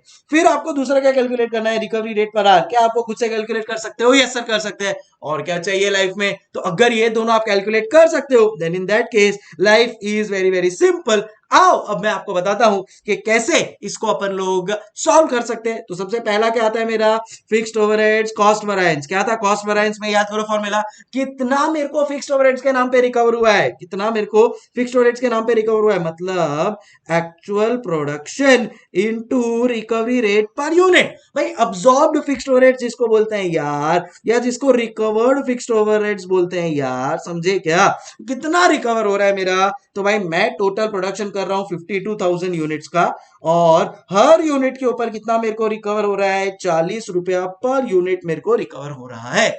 समझे क्या? तो 50,000 52,000 इंटू अगर मैं 40 पर यूनिट करता हूं, then in that case calculate करके बताओ मुझे, माइनस मैं यहां पे ले लेता हूं माइनस फिक्स्ड ओवरहेड। कितना है मेरा एक्चुअल फिक्स्ड ओवरहेड, कितना है एक्चुअल फिक्स्ड ओवरहेड मेरा आया है 18 लाख। तो मैंने रिकवर कितना किया है, बोलो। मैंने कहना से रिकवर किया है 20,80,000, और मेरा सामने खर्चा कितना हुआ है 18 लाख का, तो 2,80,000 बेसिकली मैंने ज्यादा रिकवर किया है, वो हो जाता है मेरा फेवरेबल। दूसरा fixed overheads expenditure variance and fixed overheads मेरा है volume variance. Fixed overheads expenditure variance मेरा क्या आ जाएगा formula, it will be budgeted fixed overhead minus actual fixed overhead. Budgeted fixed overhead अपन ने कितना सोचा था सर 20 लाख का, बट एक्चुअल में कितना हुआ है सर 18 लाख ही हुआ है। Very good, get into that feel no, आपको एक्चुअली समझ जाएगा कि हाँ यार अपन suppose fix overhead expenditure manager, अपन ने बोला था 20 लाख का खर्चा होगा, बट अपन ने 18 लाख में करके दिया, it is good for the management no. तो 2 लाख मेरा हो गया यहाँ पे फेवरेबल। वॉल्यूम के हिसाब से देखो, अपन ने सोचा था कि 50,000 यूनिट्स प्रोड्यूस करेंगे, बट एक्चुअल में अपन लोग ने एक्चुअल प्रोडक्शन किया है 52,000 का। सो कैन आई से 2,000 यूनिट ज्यादा बनाए, एंड हर यूनिट के ऊपर अपन कितना रिकवर कर रहे हैं 40 रुपया, मतलब कैन आई से 80,000। ये मेरे लिए फेवरेबल हो गया। फेवरेबल एडवर्स कब आते हैं समझ में आ गया ना भाई। अगर मैंने जो सोचा था बजट उससे एक्चुअल मेरा ज्यादा खर्चा हुआ है, then in that case it becomes adverse, otherwise it becomes favourable. जो प्रोडक्शन है वो मैंने ज्यादा किया, तो जितना मैं ज्यादा प्रोडक्शन करूंगा उतना मैं ज्यादा रिकवर कर पाऊंगा फिक्स्ड ओवरहेड के नाम पे, वो हो जाएगा मेरा फेवरेबल। आई होप आप लोगों को क्लियर हो गया होगा। वैसे ही फिक्स्ड ओवरहेड कॉस्ट वैरिएंस में क्या सोचते हैं अपन, भाई कितना मैंने रिकवर किया है और सामने कितना मेरा खर्चा हुआ है, उससे मुझे मिल जाएगा फिक्स्ड ओवरहेड कॉस्ट वैरिएंस। ए सब जिगड़ू अभी क्लियर एवरीबॉडी? सो ये होता है मेरा फिक्स्ड ओवरहेड कॉस्ट वैरिएंस, इसको मैंने डिवाइड कर दिया fixed overhead expenditure and fixed overhead volume variance में। इतना अपने को क्लियर है। अब मैं आ जाता हूं इसके एडवांस पार्ट पे, जहां पे फिक्स्ड ओवरहेड वॉल्यूम वैरिएंस को अपन डिवाइड करेंगे 2 पार्ट में। एक है मेरा fixed overhead capacity variance and दूसरा है मेरा फिक्स्ड ओवरहेड एफिशिएंसी वरायंस। अब ये दोनों क्या होता है पता है, this is in terms of hours. इसके लिए यहां पे मुझे आवर्स का इंफॉर्मेशन चाहिए था। फिक्स्ड ओवरहेड कैपेसिटी और फिक्स्ड ओवरहेड एफिशिएंसी कभी भी आवर्स के टर्म्स में ही निकलेगा। तो उसका फॉर्मूला क्या है, एकदम सिंपल वे में बोलता हूं मैं, ध्यान से समझना। अगर समझो मैंने क्लासरूम रेंट पे लिया, वो क्लासरूम मैंने रेंट पे लिया 1 लाख रुपए में, और उसके ऊपर बैठने वाले टोटल वो क्लासरूम में 500 स्टूडेंट। ध्यान से सुनना, 1 लाख रुपए का रेंट है, हर क्लास में तो वो जो टोटल क्लासरूम है उसमें 500 स्टूडेंट बैठेंगे, तो मैं हर स्टूडेंट के ऊपर कितना रिकवरी एक्सपेक्ट कर रहा हूं, मुझे जरा बताना। तो मैं हर स्टूडेंट के ऊपर कितना रिकवर कर रहा हूं, 1 लाख रुपीज का मेरा खर्चा है, एंड क्लास में 500 स्टूडेंट बैठने वाले हैं। तो कहना इससे मेरा रिकवरी रेट आ जाएगा भाई, 1 लाख रुपए मुझे चाहिए, 500 स्टूडेंट है, सो कैन आई से 5 5 200, मतलब हर स्टूडेंट से मैं एक्सपेक्ट करूंगा कि 200 रुपीज वो मुझे देगा, 200 रुपीज वो देगा, किसका, फिक्स्ड ओवरहेड के नाम पे वो मुझे 200 रुपीज देगा। ये बोलो बोलो चल चल, यस करेक्ट। सो फिक्स्ड ओवरहेड कैपेसिटी वेरिएंस क्या होता है, जहां पे हर स्टूडेंट के नाम पे या हर यूनिट के नाम पे मेरे को फिक्स्ड ओवरहेड का कितना रिकवरी हो रहा है, 200 रुपया। अब मैं 500 की जगह पे 600 स्टूडेंट को बिठवा दूं, तो मेरे क्लासरूम का कैपेसिटी है 500 का ही, उस हिसाब से मैंने 1 लाख डिवाइड बाय 500 करके पता चला कि भाई 200 रुपया और स्टूडेंट से फिक्स्ड रेट के नाम पे लेना है। अब एडमिशन आते गए आते गए आते गए, और मेरे यहाँ मेरे क्लासरूम में 500 की जगह पे 600 स्टूडेंट बैठ गए। अच्छी बात या बुरी बात, डेफिनेटली अच्छी बात ना। 500 की जगह 600 स्टूडेंट बैठेंगे तो 600 स्टूडेंट से मुझे ज्यादा पैसा मिलेगा, जितना ज्यादा पैसा मिला उतना मैं खुश हूं। सो अगर इसमें फंडामेंटल क्या है कि अगर आपका कैपेसिटी का ओवर यूटिलाइजेशन हो गया ना, अगर आपके कैपेसिटी का ओवर यूटिलाइजेशन हो गया ना, over utilisation of capacity, then it is favourable. और and if there is under utilisation of capacity, and if there is underutilization of capacity, then in that case it is adverse, then in that case it is adverse. So अगर over utilization of capacity है, वो सबसे favourable चीज है। ये तो under utilisation है, then in that case adverse। Under utilisation मतलब 500 की जगह मेरे बैच में खाली 400 स्टूडेंट्स आए, तो अच्छी बात या बुरी बात, बुरी बात, क्योंकि भाई मैं तो हर स्टूडेंट पे 200 रुपया रिकवर कर रहा हूं, तो 400 स्टूडेंट्स आए, हर स्टूडेंट से 200 ले रहा हूं, मतलब मेरा तो टोटल रिकवरी 80,000 रुपीज का ही होगा, जबकि मेरा रेंट है 1 लाख रुपीज। एंड यही वाइस वर्सा, अगर 500 की जगह 600 स्टूडेंट्स आ गए तो मैं 600 इंटू 200 1,20,000 रिकवर करूंगा, बट 20,000 रुपीज एक्स्ट्रा हो गए। 1 लाख रुपीज तो यार मुझे चाहिए ही नहीं ना, 1 लाख रुपीज तो मैंने रेंट वाले को दे दूंगा, और 20,000 रुपीज का मेरा प्रॉफिट। सो ओवर यूटिलाइजेशन हुआ तो प्रॉफिट, अंडर यूटिलाइजेशन हुआ तो एडवर्स लॉस। ये फंडामेंटल के बेसिस पे अपना जो फॉर्मेट है या जो फॉर्मूला है वो बनता है मेरा बजटेड आवर्स, जो मैं सोच रहा हूं कि मेरा कितना बजटेड आवर्स होगा, माइनस एक्चुअल आवर्स। बस सिंपल, और कुछ एक्स्ट्रा इसमें दिमाग नहीं लगाना है, into recovery rate per our. And ये हो गया मेरा कैपेसिटी का। भाई कितना मैं बजटेड आवर्स सोच रहा था, कितना मैं स्टूडेंट सोच रहा था 500, एक्चुअल में कितने आ गए 600, ज्यादा आ गए पॉजिटिव। तो मैं सोच रहा था बजटेड आवर्स 500 हम लोग आवर्स काम करेंगे, उसकी जगह हम लोग ने 650 आवर्स काम किया, ज्यादा आवर्स काम किया, over utilisation, we will say we are favourable. और अब यही एफिशिएंसी के टर्म्स में कैसे होता है ये मैं आपको दिखाता हूं। देखो, तो अपना अपना सॉरी फॉर्मूला अगर मैं यहां पे डालता हूं, तो बजटेड आवर्स अपन ने कितना सोचा था, 1 लाख आवर्स। एक्चुअल आज अपन लोग ने कितना लिया है, से फॉर एग्जांपल अपन लोग ने एक्चुअल आवर्स दिया है 1,10,000 आवर्स। तो आप मुझे बोलो फेवरेबल या एडवर्स। It is favourable. एक बार सोच के लगे ज्यादा हुआ है तो क्या हो जाएगा, it is always always favourable for capacity varies. तो फॉर्मूला यहाँ पे बजटेड आवर्स वो है 1 lakh hours minus actual hours. Actual hours कितना है मेरा 1,10,000 आवर्स, तो 1,10,000 hours multiply by recovery rate per hour. Recovery rate per hour कितना है मेरा, बोलो बोलो चल चल, इट इज 20 पर आवर। सो 10,000 इंटू 20 पर आवर, बोलो बोलो चल चल कितना होता है, इट विल बिकम 2 लाख। जो सोचा था उससे ज्यादा यूटिलाइज किया है, इट विल बिकम फेवरेबल। याद रखना यहाँ पे ये है 80,000 फेवरेबल। ए सब जिगड़ू, are we clear everybody? So 10,000 into 20 will become 2 lakh favorable. And फिर आता है मेरा fixed overhead efficiency variance. Fixed overhead efficiency variance बहुत सिंपल है, मैं उसका इजीली मतलब बताता हूँ। एक यूनिट बनाने के लिए कितना आवर्स लगना चाहिए था सर? एक यूनिट बनाने के लिए 2 आवर्स लगना चाहिए। देखो अपन लोग ने पहले ही ये चीज इधर लिखी हुई है। सो एक यूनिट बनाने के लिए मेरे को 2 आवर्स लगना चाहिए था। तो अगर मैंने एक्चुअल में कितना बनाया, 52,000 यूनिट्स बनाया, मैंने एक्चुअल में 52,000 यूनिट बनाया, उस हिसाब से मेरे को 1,04,000 आवर्स लगना चाहिए था। अरे भाई क्रॉस मल्टीप्लाई, उस हिसाब से मेरे को 1,04,000 आवर्स लगना चाहिए था। बट एक्चुअल में मेरे को लगा कितने आवर्स है? It is 1,10,000 hours. इसका मतलब ये हुआ कि मेरे को 6,000 आवर्स ज्यादा लगा है। वापस से समझो, समझेगा आपको। इनटू एक यूनिट के ऊपर कितना रिकवरी रेट है? 20, मतलब 1,20,000 ज्यादा आवर्स लगा है। It becomes adverse. वापस से इसका देखो एक्सप्लेनेशन समझाता हूं, ध्यान से समझना। 1,04,000 कितना आवर्स हमने सोचा था अपने को लगना चाहिए एक्चुअल प्रोडक्शन के लिए। So this will become standard hours for actual production. Standard hours for actual production.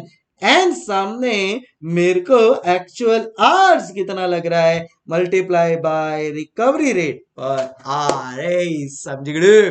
So her unit बनाने के लिए मेरे को कितना स्टैंडर्ड आवर्स लगता है? 2 आवर। बट टोटल मैंने 52,000 यूनिट बनाया, तो 52,000 यूनिट के लिए कितना आवर्स लगना चाहिए? 1,04,000। बट मैंने वो काम कर दिखाया 1,10,000 में। मतलब अच्छी बात नहीं है बस, जो काम को 1,04,000 आवर्स में कर देना चाहिए था उसको 1,10,000 आवर्स लग रहा है, मतलब 6,000 आवर्स एक्स्ट्रा लगा।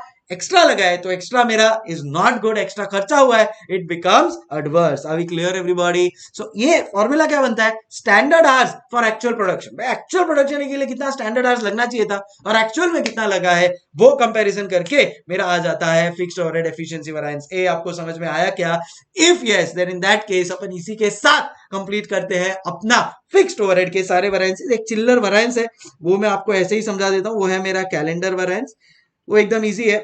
It is budgeted days minus actual days into recovery rate per day. तो हमने सोचा था 30 दिन हम काम करेंगे, हमने खाली 28 दिन काम किया, तो ये हो गया एक एडवर्स पोजीशन। और समझो एक दिन का रिकवरी रेट है 10,000 रुपीज। ये कैसे आता है पता है क्या आपको? Budgeted fixed overhead expenditure divide by budgeted days. तो समझो 2 दिन हमने कम काम किया तो उतना अपना एडवर्स हो जाएगा, तो 20,000 एडवर्स। इसका कंक्लूजन क्या है पता है क्या? कंक्लूजन है दैट इफ बजटेड डेज, अगर मेरा बजटेड डेज कम है एक्चुअल डेज से, then in that case it is favourable. अगर मेरा बजटेड डेज ग्रेटर है एक्चुअल डेज से, then in that case it is adverse. ये आपको लिखना है तो लिख सकते हो, एकदम सिंपल इसका ये एक्सप्लेनेशन है। बट इसी के साथ कंप्लीट होता है मेरा फिक्स्ड ओवरहेड वेरिएंस का एक्सप्लेनेशन। देखो टाइम लगता है किसी चीज को, बट जहां पे रिक्वायर्ड है वहां पे आपको टाइम देना पड़ेगा। हर चीज आपको लगती है सर 10 मिनट में पूरा का पूरा फॉर्मूला करवा दो, तो ऐसा नहीं होगा। जो चीज टाइम मांगती है उसको टाइम देना पड़ेगा भाई, मजाक नहीं है ना? तो अपन ने पूरा सिस्टमैटिकली इसको एक एग्जांपल के थ्रू हर एक चीज समझी है। And I hope explanation is very very helpful to you. पूरा चीज आपको रिकवर हो गया होगा, आइडिया आ गया होगा। ये देखो यहाँ पे अभी ये देख लू अगर मैं, तो always calculated in terms of hours, that is my fixed overhead capacity variance, budgeted hours minus actual hours into recovery rate per our. And दूसरा है fixed overhead efficiency variance, standard hours for actual production minus actual hours into recovery rate per our. I hope इसी के साथ आपको पूरा चीज clear हो गया होगा। With this, we complete the fixed overhead variances as well. अगर आपको इसका ये जो लिखा है मैंने उसका चाहिए तो टेलीग्राम ग्रुप में मैंने डाला हुआ है, इसका पीडीएफ आपको वहां से मिल जाएगा। आपको अलग से टाइम निकाल के कॉपी करने का टाइम नहीं है, दैट्स एब्सोल्युटली ओके, आप वहां से पीडीएफ डाउनलोड कर सकते हो। बट इसी के साथ कंप्लीट होता है मेरे फिक्स्ड ओवरहेड वेरिएंसेस।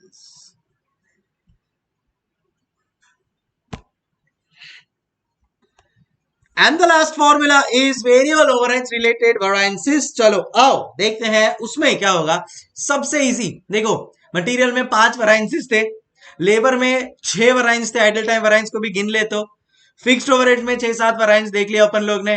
बट अगर अपन वेरिएबल ओवरहेड्स को देखेंगे ना बच्ची, तो वेरिएबल ओवरहेड्स तो सबसे कम है, खाली 3 वेरिएंस है। यस, तो एक है वेरिएबल ओवरहेड्स कॉस्ट वेरिएंस। ये वेरिएबल ओवरहेड्स कॉस्ट वेरिएंस जो है ना, इसके दो फॉर्मेट है, दो फॉर्मेट है मतलब एक है बेस्ड ऑन यूनिट्स एंड दूसरा है बेस्ड ऑन आवर्स।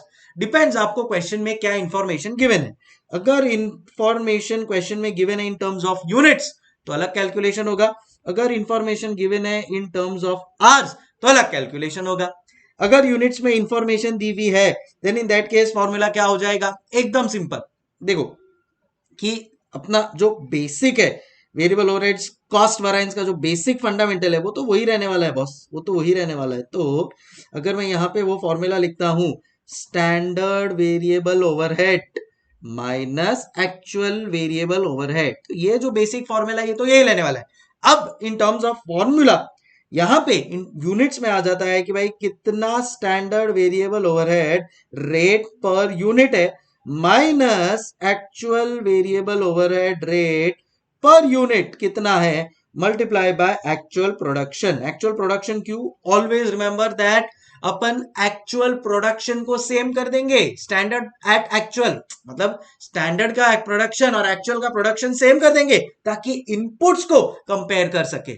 सो यहां पे मेरा कितना हो रहा है total, I will have to just quickly check out, I will have to quickly check out कि भाई टोटल मेरा स्टैंडर्ड वेरिएबल ओवरहेड एक यूनिट बनाने के लिए कितना लग रहा है, एक्चुअल वेरिएबल ओवरहेड एक यूनिट बनाने के लिए कितना लग रहा है इनटू एक्चुअल प्रोडक्शन, जिससे मुझे पता चल जाएगा कि मेरा वेरिएबल ओवरहेड रिलेटेड वेरिएंसेस कितना है। एंड दूसरा है मेरा सामने रिलेटेड टू आर, तो ये एक मेरा यहाँ पे कंप्लीट हो गया, ये एक मेरा यहाँ पे कंप्लीट हो गया। अब दूसरा है मेरा इन टर्म्स ऑफ आर्स, अब इन टर्म्स ऑफ आर्स है तो आओ जरा इसको देख लेते हैं कैसे। So variable overheads in terms of hours, exam में अगर आपके पास यूनिट्स का इंफॉर्मेशन नहीं है, खाली आर्स का इंफॉर्मेशन है और वेरिएबल ओवरहेड्स वाले वेरिएंसेस फाइंड करने हैं तो आप क्या करोगे, उसके लिए अपन ये कर रहे हैं। तो वेरिएबल ओवरहेड सबसे पहले है वेरिएबल ओवरहेड्स कॉस्ट वेरिएंस, सबसे है वेरिएबल ओवरहेड्स कॉस्ट वेरिएंस है सबसे पहले। इसका फॉर्मूला देखो बेसिक फॉर्मूला वही रहता है standard variable overhead minus actual variable overhead. अब स्टैंडर्ड वेरिएबल ओवरहेड का फॉर्मूला क्या आ जाएगा, इट यहां पे है standard variable overhead rate per unit minus actual variable rate per unit into actual production. ये एक नॉर्मल सिंपल फॉर्मूला है, बट अगर आपको इन डिटेल कैलकुलेट करना है देन इन दैट केस आपको आर्स वाला फॉर्मूला यूज करना पड़ेगा, जिसका फॉर्मूला है standard variable overhead rate per unit into actual production minus actual variable overhead. अब ये जो एक्चुअल वेरिएबल ओवरहेड है ना, ये एक्चुअल वेरिएबल ओवरहेड है ना, ये तो यही रहेगा दोनों में सेम कि actual variable overhead rate per unit, actual variable overhead rate per unit into actual production. But game किधर चेंज होता है, गेम चेंज होता है यहां पे, ये आपको मैं डिटेलिंग समझा रहा हूं, अब ध्यान से समझना। This standard variable overhead rate per unit can be written as standard hours per unit into standard variable overhead rate per hour. जी हाँ, तो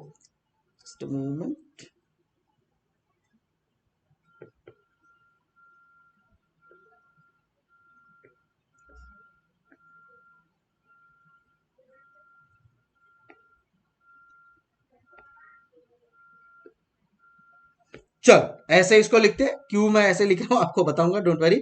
इनटू एक्चुअल प्रोडक्शन माइनस, तो देखो अभी मैं क्या बोल रहा हूं, ये तो सब जगह सेम ही रहने वाला है, एक्चुअल वेरिएबल ओवरहेड ये तो पूरा सेम ही रहने वाला है, तो उस पर ज्यादा चर्चा नहीं करेंगे। मेन क्या है पता है, मेन है ये याद रखना, अगर आवर्स में आपको क्वेश्चन दिया है then in that case this is how you have to present standard variable overhead rate per hour multiply by standard hours per unit into actual production. Logically आपको समझा रहा हूं। अब स्टैंडर्ड आवर्स पर यूनिट, अब इसको देखो आप open भी कर सकते हो इसको, उसमें कोई प्रॉब्लम नहीं है। देन इन दैट केस देखो ये तीनों मल्टीप्लीकेशन ही है, 1 इंटू 2 इंटू 3, 1 इंटू 2 इंटू 3, तो 1 इंटू 2 इंटू 3 करो या 1 इंटू 2 इंटू 3 करो, आंसर तो सेम ही आने वाला है ना यार। सो यहां पे अब आपको क्या करना है, standard variable overhead rate per hour जो है ना वो एज इट इज रहेगा, standard variable overhead rate per hour जो है वो एज इट इज रहेगा, मल्टीप्लाई बाय इसको साथ में ले लो। Standard hours per unit into actual production क्या होता है, क्या कोई मुझे बता सकता है? ये देखो इधर, यहां पे भी ऐसा ही है, standard hours per unit into actual production क्या है। ये देखो यहाँ पे क्या किया है, स्टैंडर्ड आवर्स पर यूनिट मिला अपने को, यहाँ पे एक यूनिट का 2 घंटा, standard hours per unit into actual production क्या है 52,000 यूनिट। तो यहां पे वही चीज हो रही है, standard hours per unit into actual production हो जाता है standard hours for actual production. ये हो जाता है standard hours for actual production. So यहां पे अपना फॉर्मूला बन जाएगा standard variable overhead rate per hour into standard hours for actual production into standard hours for actual production minus actual variable overhead. Are we clear everybody? So इसी के साथ ये जो मेरा इधर फंडामेंटल दिख रहा है ना, standard variable overhead rate per hour into standard hours for actual production, ये बन जाएगा मेरा फॉर्मूला। सो अब इधर देखो, अब ध्यान से इधर देखना, standard budgeted variable overhead minus actual variable overhead, ये अपन ने लिखा। Standard variable overhead rate per unit into actual output minus actual variable overhead rate per unit into actual output. तो ये एक फॉर्मूला हो गया मेरा, ये तो मैंने आपको स्टार्टिंग में बता दिया, और ये एज इट इज ही रहेगा, तो इसमें कोई चेंज नहीं है, ये एक्चुअल वेरिएबल ओवरहेड सेम रहता है। गेम की तरफ बदलता है, गेम यहाँ पे standard hours for actual production into standard variable overhead rate per our, standard hours for actual production into standard variable overhead rate per our. बस ये इतना समझ गया।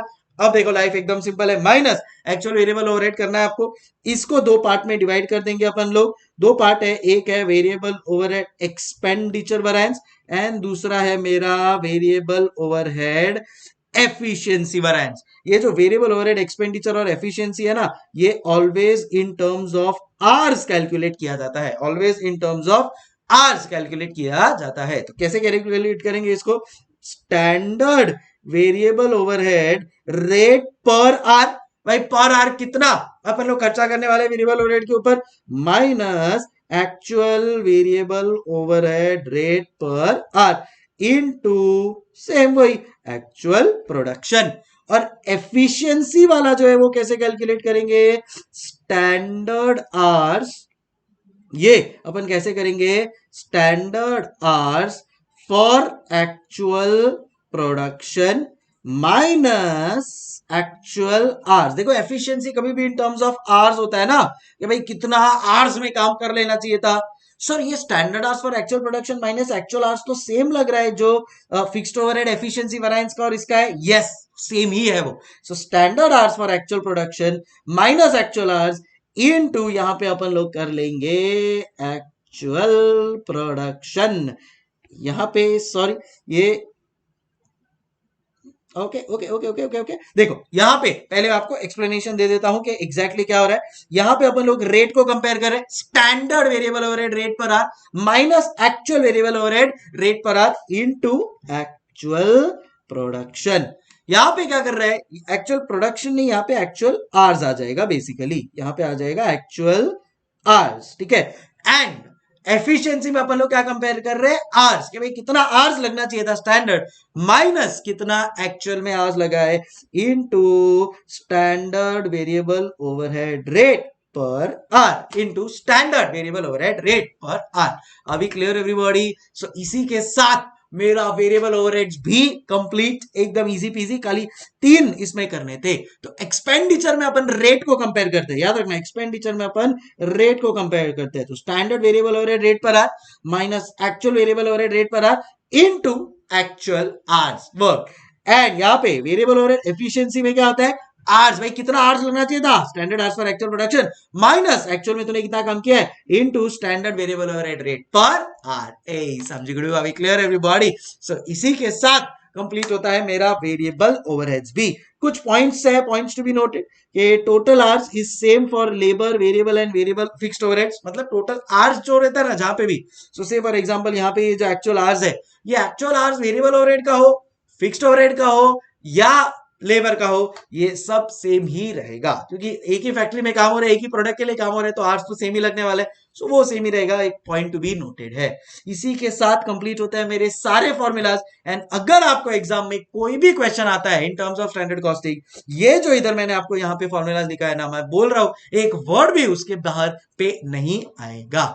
सो आई होप क्लियर हो गया होगा टोटली आपको जितने भी स्टैंडर्ड कॉस्टिंग के फॉर्मूलाज है वो। और देखो मैंने अभी बताया था ना आपको स्टार्ट करने के पहले कि ये जो टाइप ऑफ वैरिएंसेस जहां पे आपको दिख रहा है, ये टाइप ऑफ वैरिएंसेस, उनका जो यहाँ पे आपको रीजन दिख रहा है, इनका जो सजेस्टिव कोर्स ऑफ एक्शन है, ये अपना ऑलरेडी अब जब अपन लोग डिस्कशन कर रहे थे तो होते गया and now we are in a positive frame of mind. So efficiency बढ़ता है, मतलब कहना इसे कम आवर्स में अगर मैं वो सेम काम कर दूं तो एफिशिएंसी बढ़ेगा।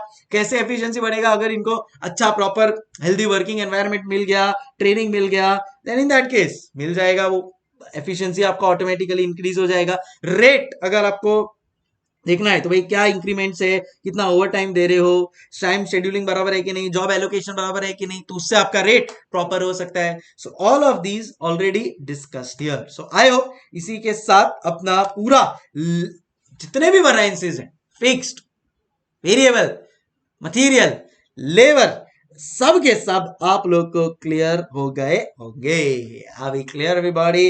अब अगर आपको चाहिए कि सर सम्स भी करवाओ then please let me know in the comment box, definitely मैं करवा दूंगा। बट अगर आप लोग को ये फॉर्मूला समझ में आ गया तो मैं बता रहा हूं ये सब चीज क्लियर हो जाएगी, आप इजीली कोई भी सम सॉल्व कर पाओगे, ये मेरी गारंटी है। ऑल्सो वन मोर थिंग, ये जो लिखा है मैंने यहाँ पे इसका पीडीएफ डेफिनेटली आप लोग के साथ शेयर कर दूंगा। you'll be easily able to download it from my telegram channel जो डिस्क्रिप्शन बॉक्स में दिया है, प्लीज उसको ज्वाइन कर लेना। Done and dusted guys. Okay then, so इसी के साथ कंप्लीट होता है अपना ये सेशन। आप लोग अपने मॉड्यूल में कहीं पे कुछ भी चेक कर सकते हो, पूरा सब फॉर्मूलाज कवर्ड। एग्जाम में मैं आपको बता देता हूं, इतना करके गए ना, इसके बाहर कुछ नहीं आने वाला है। देखो मैं आपको सम्स भी, जैसा मैंने बोला, अगर आप कमेंट बॉक्स में लिखते हो that yes you want the sums as well, then in that case definitely उसका भी मैं वीडियो बना दूंगा। बट सम्स देखते हो तो देखो ये एग्जैक्टली ऐसे टाइप के सम एग्जाम्स में आते हैं। तो ये एक टिपिकल सम है मटेरियल वेरिएंसेस के ऊपर, फिर टिपिकल सम है missing points in a material variance kind of a question. ये एक मस्त वाला सम है जिसमें फिक्स्ड एंड वेरिएबल ओवरहेड्स दोनों भी अपने हो जाते हैं कवर। तो फिक्स्ड ओवरहेड, वेरिएबल ओवरहेड दोनों भी अपना काम हो जाएगा यहाँ पे। फिर बाद में मिसिंग वेरिएंसेस विद मटेरियल है, लेबर है, वेरिएबल वेरिएंसेस सब आ गए इसमें। और एक लास्ट क्वेश्चन मैंने लिया है जहां पे अपन इनकम स्टेटमेंट की भी बात करेंगे स्टैंडर्ड कॉस्टिंग के साथ, तो वो भी चीज आपकी कवर हो जाएगी। बोलो और क्या चाहिए? सो ये सब again logically explanation done and dusted from my and. And अब आपको फटाफट वापस से ये बार बार रिवाइज करना है एंड इंश्योर करना है दैट यस सर हम इस चैप्टर में मैक्सिमम मार्क्स लेकर आएंगे। चलो guys, time for me to say हasta la vista। Keep telling in your comments आपको कैसा लग रहा है लेक्चर्स, आपको कौन से चैप्टर्स चाहिए इमीडिएट बेसिस पे, what are you looking for and how is the whole journey going of revision lectures. Bye, take care, thank you so much, keep smiling. और एक चैप्टर रिवाइज करेंगे, 90 प्लस डेफिनेटली लेकर आएंगे, ये आप सबसे वादा है मेरा। Take care.